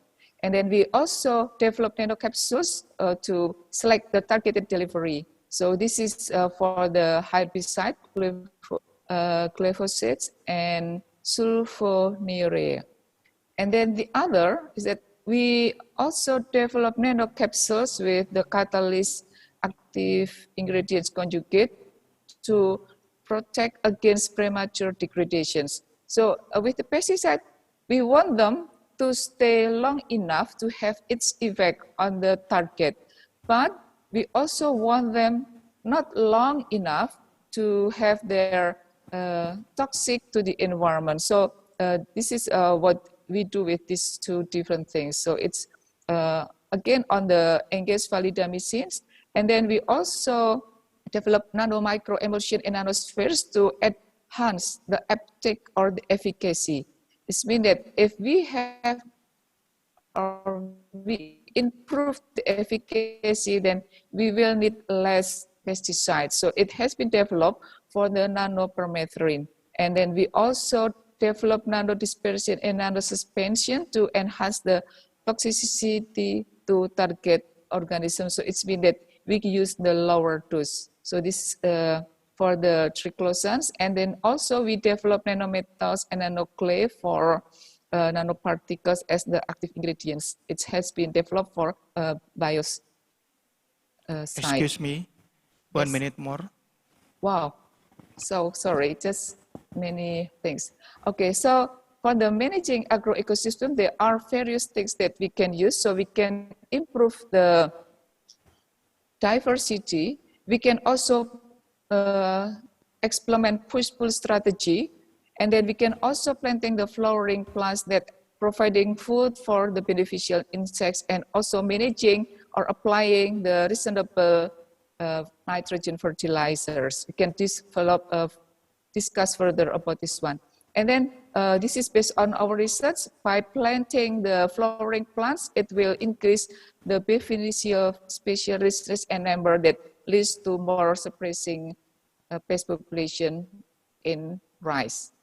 And we can also utilize biocontrol agents for parasitoids, predators. We can use it against pests.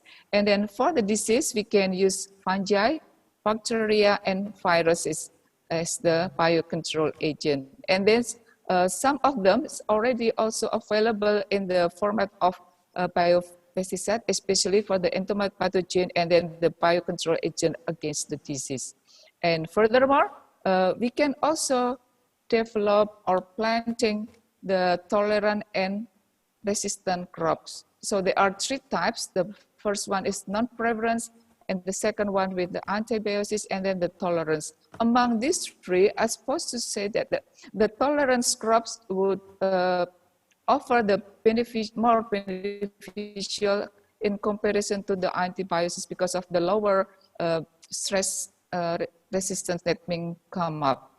So the tolerance crops will make the plant suffer less damage, and then it will support the biocontrol because the beneficial insect will still have their food because the pest still there for them. And then, so this is the conclusion that I would like to present, that with the development of nanotechnology will provide the opportunity to create nanopesticides that are more effective than the conventional pesticide. Then furthermore, will reduce the chemical pesticide application. And then by managing the agroecosystem will facilitate the equilibrium between the biotic components in agriculture area, and then it will reduce the pest and disease infestation, and then it will increase the number of beneficial insects. And by managing the agro-ecosystem and planting resistant or tolerant varieties will also support the biocontrol. And biotechnology would be beneficial to support the development of the resistant varieties. Thank you very much for your attention. Should you have any questions, please do not hesitate to write it in the chat box, and I will do my best to respond. Thank you. Thank you, Dr. Rukmawati Brotojoyo. It's a good finding. So the environmental management is the key factor for managing the pests and diseases by using eco-friendly pesticide, increasing diversity, and using biological agent, and also using resistant plants. Thank you, Dr. Rukmawati. Dear ladies and gentlemen, now we are in the discussion session. We still have 35 minutes for discussion. And so please, if you have any question, please raise your hand or write in the chat room. I will read for you. And please state your name and your affiliation before giving the question, and whose speaker that will be addressed of the question. So please state your question in the chat room or raise your hand. Thank you. So Moffat, there was a question for me from Ali Munawar. He's asking what environmental factors, Yes, for Professor Paul Holford, there is a question from Professor Ali Munawar. The question is, what environmental factors affecting differences the growth of the diaphoresis tree in different altitudes? Are they related to the differences in the temperature, rainfalls, relative humidity, or some biological factors such as natural enemy? So in Bhutan, our experimental system had 8 different elevations. And so it was possible to do quite careful statistical analysis. And at each of those locations, we had weather stations. We monitored temperature, relative humidity, and rainfall. And our statistical analysis showed very, very poor correlations between psyllid numbers and temperature, very, very poor correlations between psyllid numbers and relative humidity, and absolutely no relationship with relative humidity. What is happening, and we have little evidence for this at the moment, is that it's actually ultraviolet light which may be affecting the ability of the psyllid to survive, particularly UVB. If I just share screen again.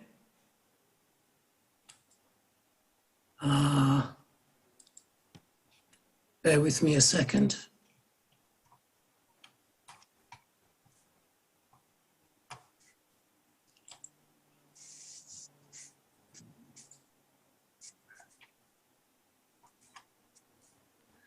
I'll say Bhutan, due to its elevation in the Himalayas, is in this high UV region here, you can see in yellow.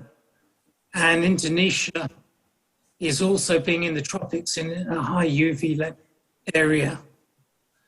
And we know that UV radiation increases with altitude. In our higher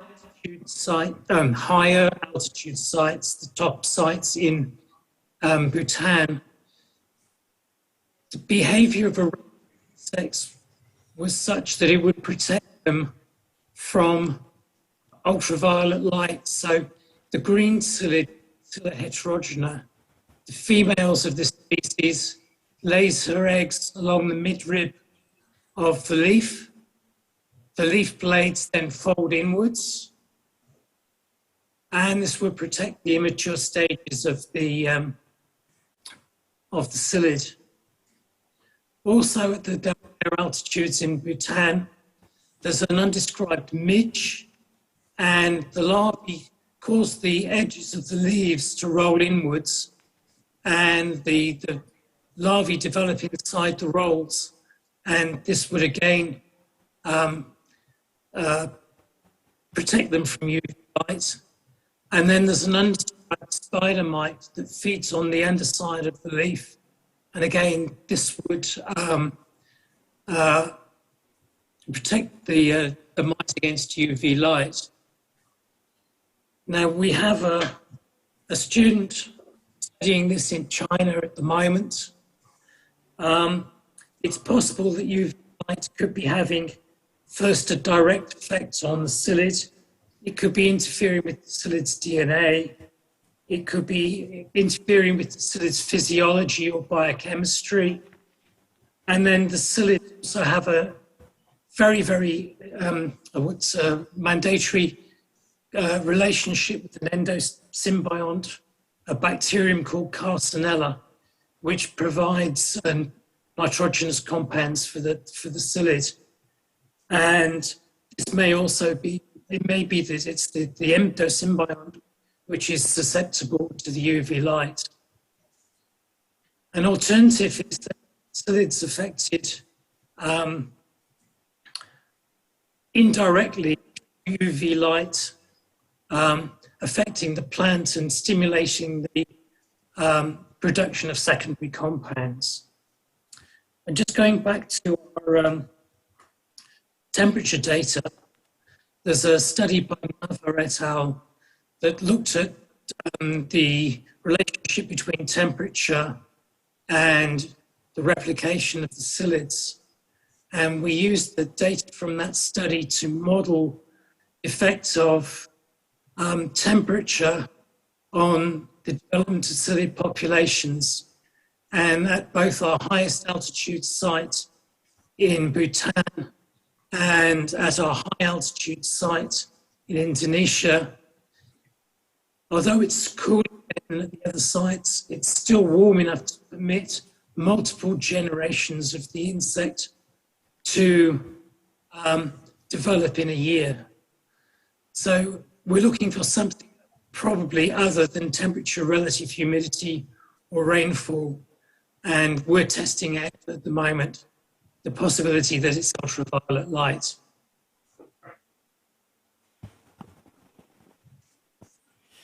Okay, thank you, Professor Paul. We still have 3 questions. There are 3 questions for me. You want to read the question or I read the question? 3 questions for Professor Samsudin. Yes. First one from Professor Ali Munawar. The question is, the low-income countries lost more edible waste compared to high-income countries. Does it have anything to do with culture or technological developments? The second question from Anti Suprihanti. The question is, what did Malaysia, especially university, to do to handle food waste in supporting SDGs? And the last one from Liana Fatma.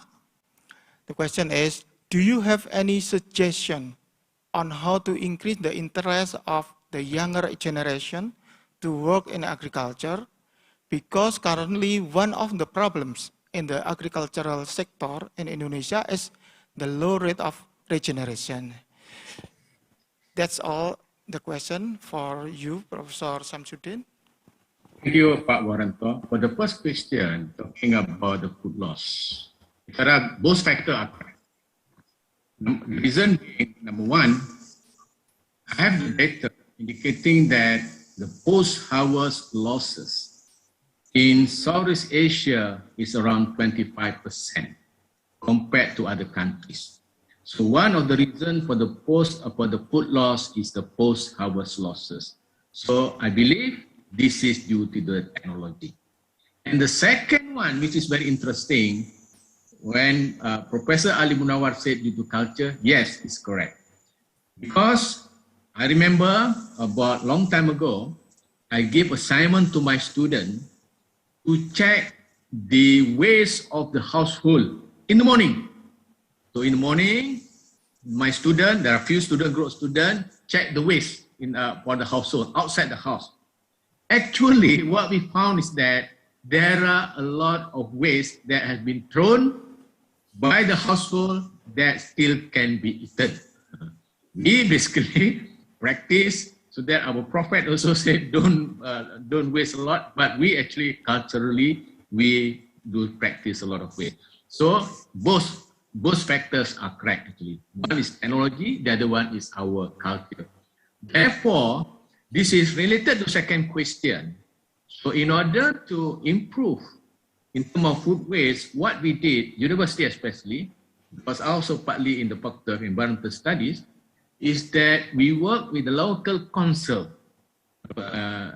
in order to educate our household, our citizen of how to minimize their waste.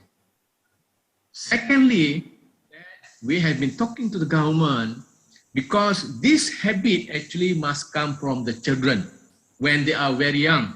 So we will put that in the syllabus actually of the primary school. It's not only in terms of religious studies, but in terms of all this, in terms of environment, love for the environment, everything. So we have been trying to put that, so that there is at least one, not to say one subject, but one or two chapters that love of the environment, and partly is how can we minimize the waste. The third question, which is very, very interesting. In terms of there is a lot of reluctance by the youngsters to go into agriculture. We are facing exactly the same problem. Okay. My studies indicate that the ecosystem, in order to improve the productivity of food production, okay, because the agriculture in Malaysia, Indonesia is the same. We have one sector which is what we call industrial crop, mainly oil palm, which is very advanced. I think Indonesia and Malaysia, we capture about 80% of the world market. That is very advanced, and of course contribute a lot to our export earning. But the second problem is in terms of food production. So the ecosystem, there must be three elements. Number one. Satu bagus tu sini ke gitu. What? Sudah Bapak kirim ke PAD. Oh, not to me, okay.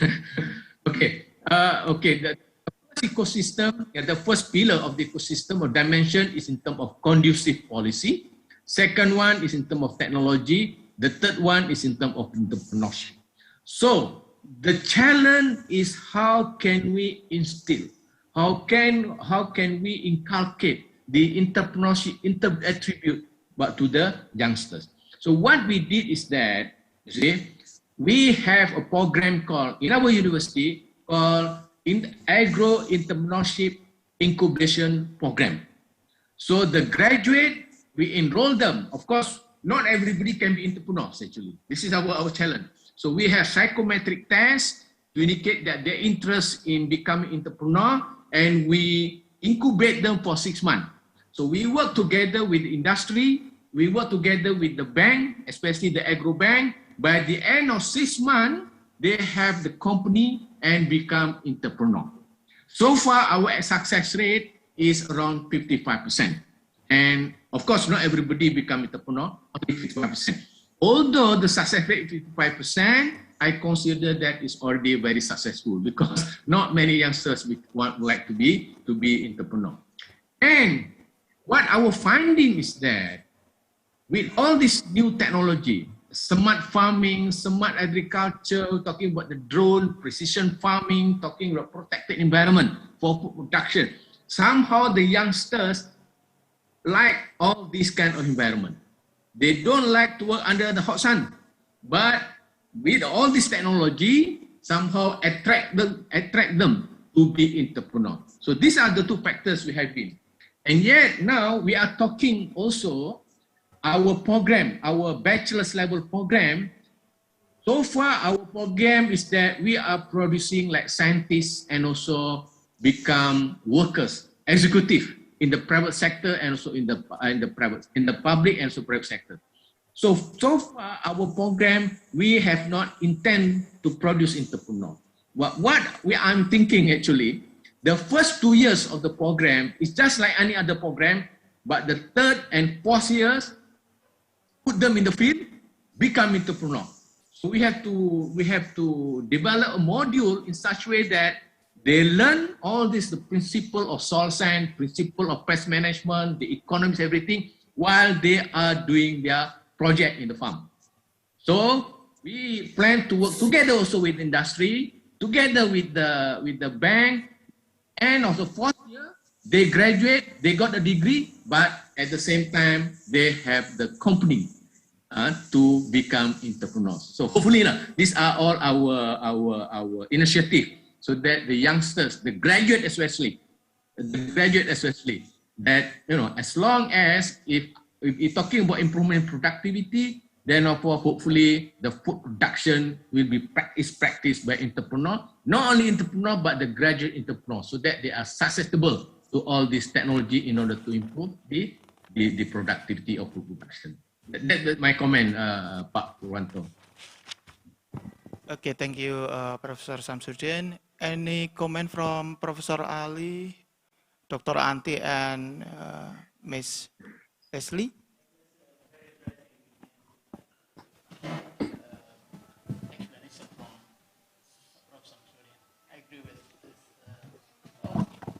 Well, I think I agree with Prof. Shamsuddin's explanations. Yeah, it's happened in Indonesia and Malaysia as well. Yeah. We are facing the same problem. We are more or less the same people and facing the same problem. Okay, thank you, Prof. Samsudin. Yeah, we are still in the same problem, facing the same problem that only a few young people like to work in the agricultural area. Okay, any other question from the audience? No? Okay. If not, I would like to give a question to Dr. Rukmawati.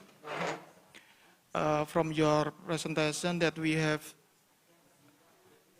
Any question from other? No? Okay. Yeah, there is a question from okay. Ibu Yaniswara. Yes. Question to Dr. Rukmawati. What is the possibility of negative impacts due to the use of nanopesticides? I'm afraid because if they're nano size, they can get into microbial cells easily and lead to microbial deaths. Okay, thank you very much for the questions, Dr. Yaniswara. So up to now, actually, the research on the negative effect of the nanopesticides still undergoing. So you are correct that because of the nano size of the particles, then it might possible that they will go to the microbial cells easily. And then there are some study related to the environmental fate of the various formulation of the nanopesticides, and then they could have the volatility and also the hydrolysis. And then in the environment, they will stay about 5 months in the storage, and then the longer they stay in the environment, then the possibility to contaminate and also entering the microbial, especially the one that the beneficial for us in the soil will be great. But there is also a study that the nanopesticides also develop to help or to encapsulate the fungicides and then help them more effective against the pathogenic fungi, especially those that are in the soil. So it is a case that it's like a double sword applications. That in one side, we want to have the activity of the pesticide increase because of their nanoparticles. They can easily interfere with the microorganism. In this case, is the fungi or the bacteria that causing disease on the plant. But in the other side, if there are also beneficial microorganisms, the antagonists, for example, that also exist in the soils, then they may be also affected, but all still under the development or under the research. So this is also the situation that I put on our papers, that we need to study more on the negative effects. So this is actually the same thing as the conventional pesticide. When we develop it, we just happy with their positive things, and then we like sort of forget about the negative effect. But everything is still under development and under study. Hopefully it will answer your questions. Or do you have any comment, Dr. Yanis? Any comment, Dr. Yanis? No? Do we still have time for discussion? Yes, we still have 15 minutes for discussion. Any question from the audience?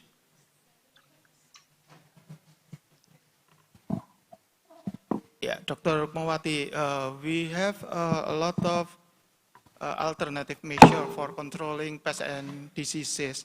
So when we have to construct a priority for using the control means of pests and diseases, how can you construct the priority for that means? Okay, thank what you, should we Dr. do Hoff. first before the other alternative? Okay, this is a very good question and also intriguing the discussions. This on the positive and negative effect of every control measures. The one that we supposed to choose, I thought that we should do the agriculture or agro-ecosystem management, because this is basically the preventive measures. So we try to manage the agriculture ecosystem so it will suit with the plant growth and yield, and at the same time it also will facilitate the natural enemies to work against the pests and diseases. There are many traditional or conventional methods actually that have been developed in the long run, and then they are still very good to be applied in this time. For example, the intercropping, it's really good to increase the diversity of the ecosystem, because some studies show that by increasing the diversity, it will reduce the pest and disease attack the crops. This is one thing. And then the others, it's also increase the number of natural enemies available.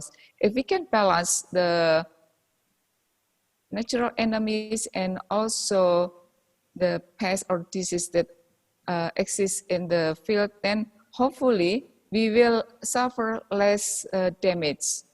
Because if we talk about the biodiversity, some research also found that with the complex diversity, the pests, or we talk about insects, it's more difficult to find their target crops in comparison to the simple one, because with the simple or in the monocultures, all the resources are there, and then the insects use their stimuli, it's easily to find their target. But with the complex environment, because the mixtures of the volatiles come from different crops, then it makes the insects difficult to find the targets. And then, as I mentioned before, with the push-pull strategy, this is also part of the agro-ecosystem management.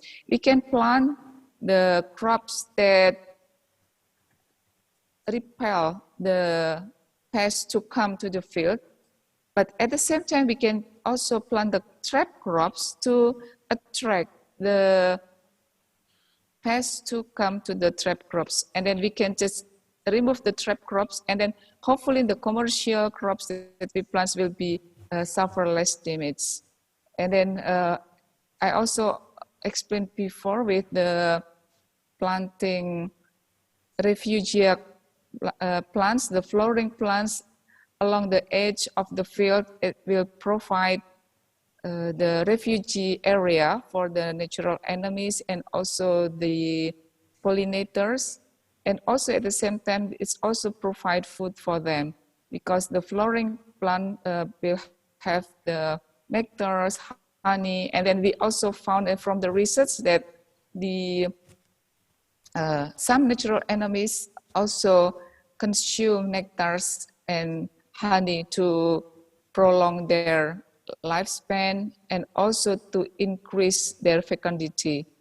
And this is the example for the managing the ecosystem. And then this will come along together with the biocontrol agents, because if we can provide the good environment for the natural enemies, and then we also apply the biocontrol, then it will match together there. And then we also found that the parasitoids, especially those from the hymenopterans, will also have the benefit from the flowering plants that belong to, or if we categorize them into the managing ecosystems. And then after that, we can also incorporate together with planting the tolerant crops. As I mentioned before, that the tolerant crops will suffer less damage than the susceptible one. The insects still can attack the crops, and then the insect will be the source of food of the natural enemies, in the way that we will maintain the balance between the pests and the natural enemies in the field. Hopefully, in this way that the damage is not that great, and then we can still have a quite good yield.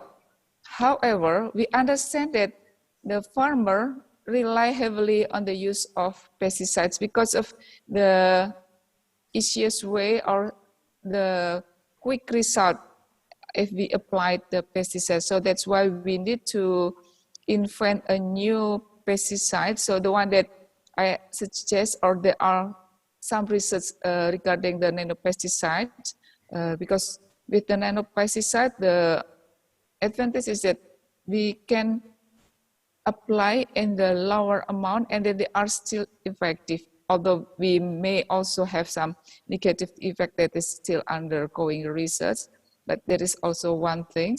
And then we can also, using the new pesticide derived from microorganisms that we call it microbial pesticides. So there are some that's already available in the market. And then we can also develop new pesticides that derive from the plants, what we call the botanical pesticide.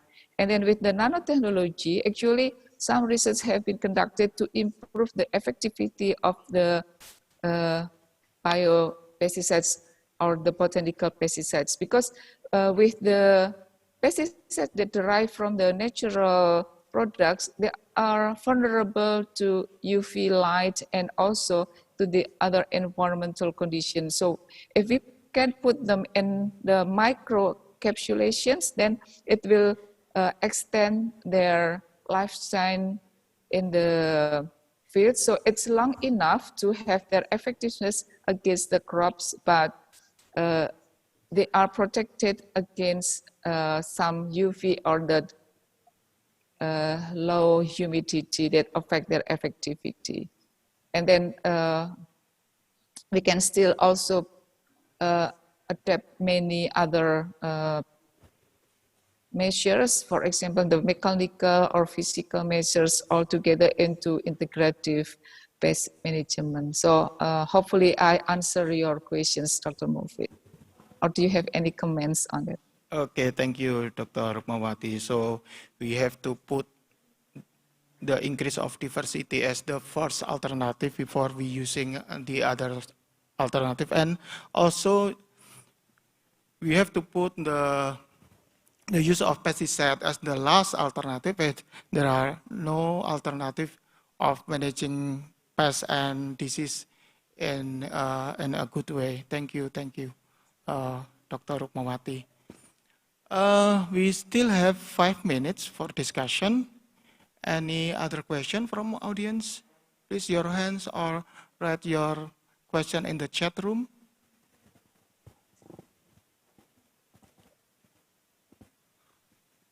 Okay, I think we don't have any more question. So I think we should close this session. Ladies and gentlemen, I believe that we have a lot of experience from the distinguished speaker, from their finding, but we don't have any more time for discussion. And if you still have any question, you can send your question by their email. And thank you for the speaker for the nice presentation, Professor Paul, Professor Samsudin, and also Dr. Rukmawati. And thank you to all audience for the respective attention to this session. Goodbye and have a nice day. And I give back to Alang and Nadia. Thank you.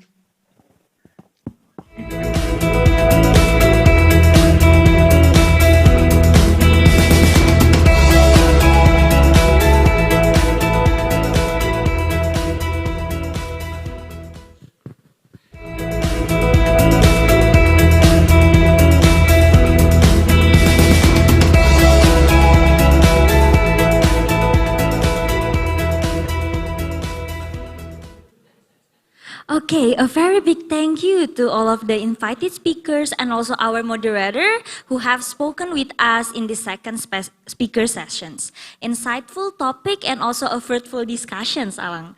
Also, I would like also ask our moderators and also speakers today to stay in the Zoom because we would like to give a token of appreciations to sharing their expertise today.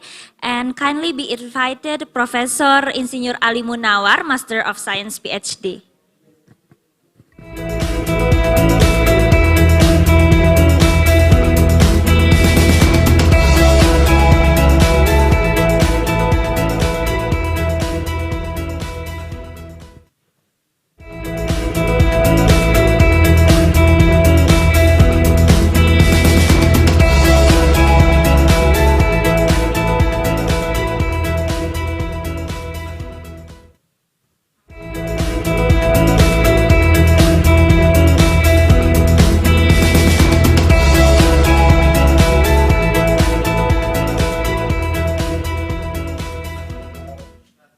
Right, in this moment, we would like to giving the token of appreciations to one of our speakers today as the representative, also to our moderators. It's given by the Professor Insinyur Ali Munawar, Master of Science, as our chairman of the conference.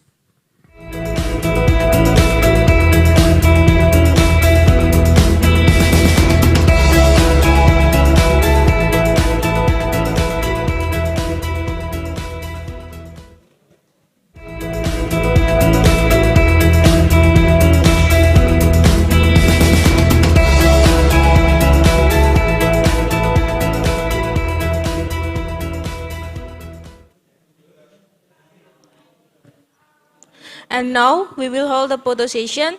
Two keynote speakers, moderator, invited speakers, the dean, as well as participants are welcome to take a position. We would like to count on 1 to 3. Please give us your best smile. 1, 2, 3, smile.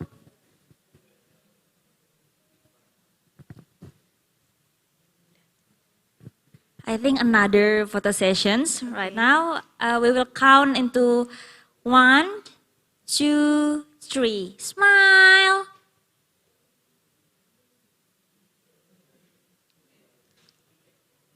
Okay, I think, once more. There's a lot of participants, so we have to make a lot of photo sessions. Okay, counting 1, 2, 3.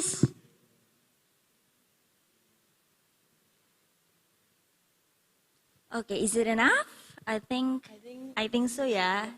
It's already enough. Okay, thank you for all the participants. Finally, we will try to wrap up with some of the parallel notes for your attention that will be shown in our screen. Okay, firstly, there are 4 breakout rooms into the parallel sessions. Prof. Samsudin, Prof. Paul, and Bu Rokma. Thank All you very right. much. About the parallel notes, I will be showing you the first. That is, there are 4 breakout rooms into the parallel sessions dividing into each topic. The first one is agricultural, environment, ecology, and resources. The second one, it will be the agriculture. The third one is a social economy. And the fourth, last but not least, it will be the smart tech, food, and soil.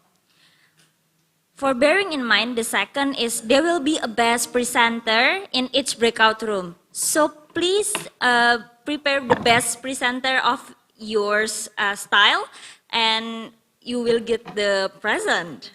And thirdly, poster presentations will be shown in our website. So please take a look and pay attention for the presentation that you might like. And the last but not least is please come to your parallel session at least 10 minutes before the session begins. For attendees, please enjoy your break until 1 p.m. and followed by parallel session. Thank you.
Indonesia abounds with natural resources, is very spacious and has potential. These factors could make agriculture become an important sector for Indonesian food security and world economy. So now, how do we prepare it?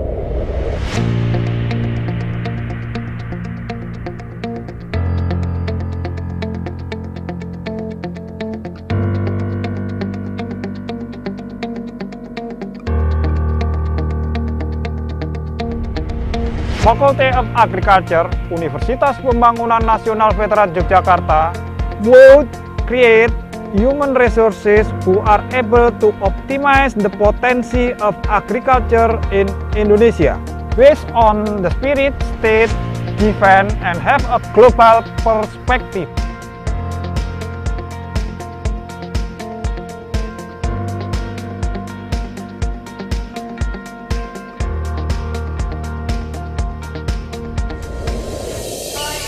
The Faculty of Agriculture from the University of Pembangunan Nasional Yogyakarta is located in Indonesia, more precisely in Sleman, Yogyakarta City.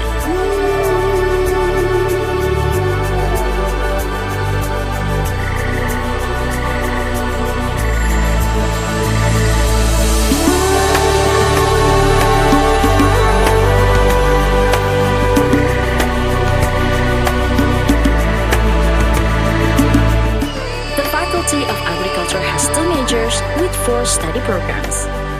The first is the agribusiness major that has 2 study programs, consisting of an agribusiness bachelor's degree program and an agribusiness master's degree program. Second is the agrotechnology major that has 2 study programs, consisting of an agro-technology bachelor's degree programs and a soil science bachelor's degree program.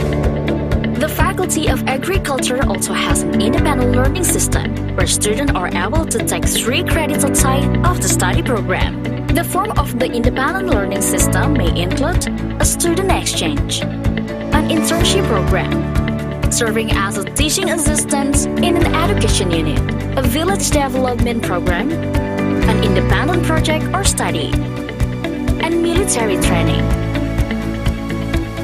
The Faculty of Agriculture itself has several complete supporting facilities.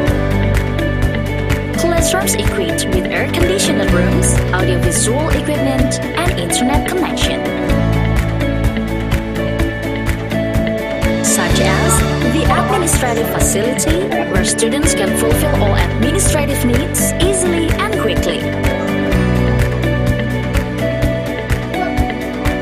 Then, library facilitates support students in exploring knowledge.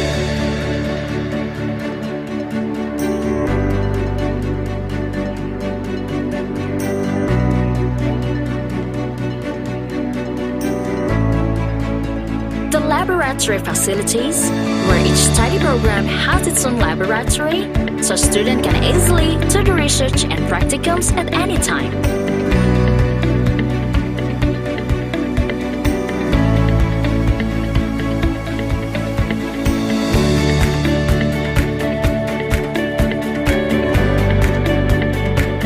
Furthermore, they have discussion room facilities.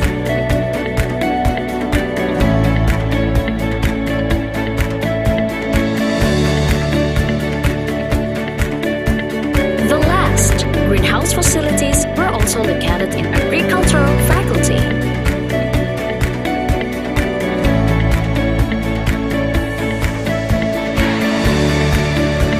We have an experimental garden where students can practice agriculture directly.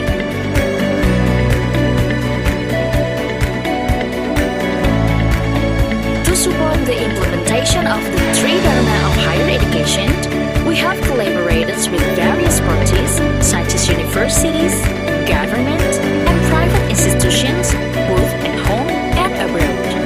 Alumni of the Faculty of Agriculture have spread widely and have taken part in the development of the state of Indonesia and are members of ICAFE UPN Veterans Yogyakarta. Faculty of Agriculture, bringing knowledge for a better future.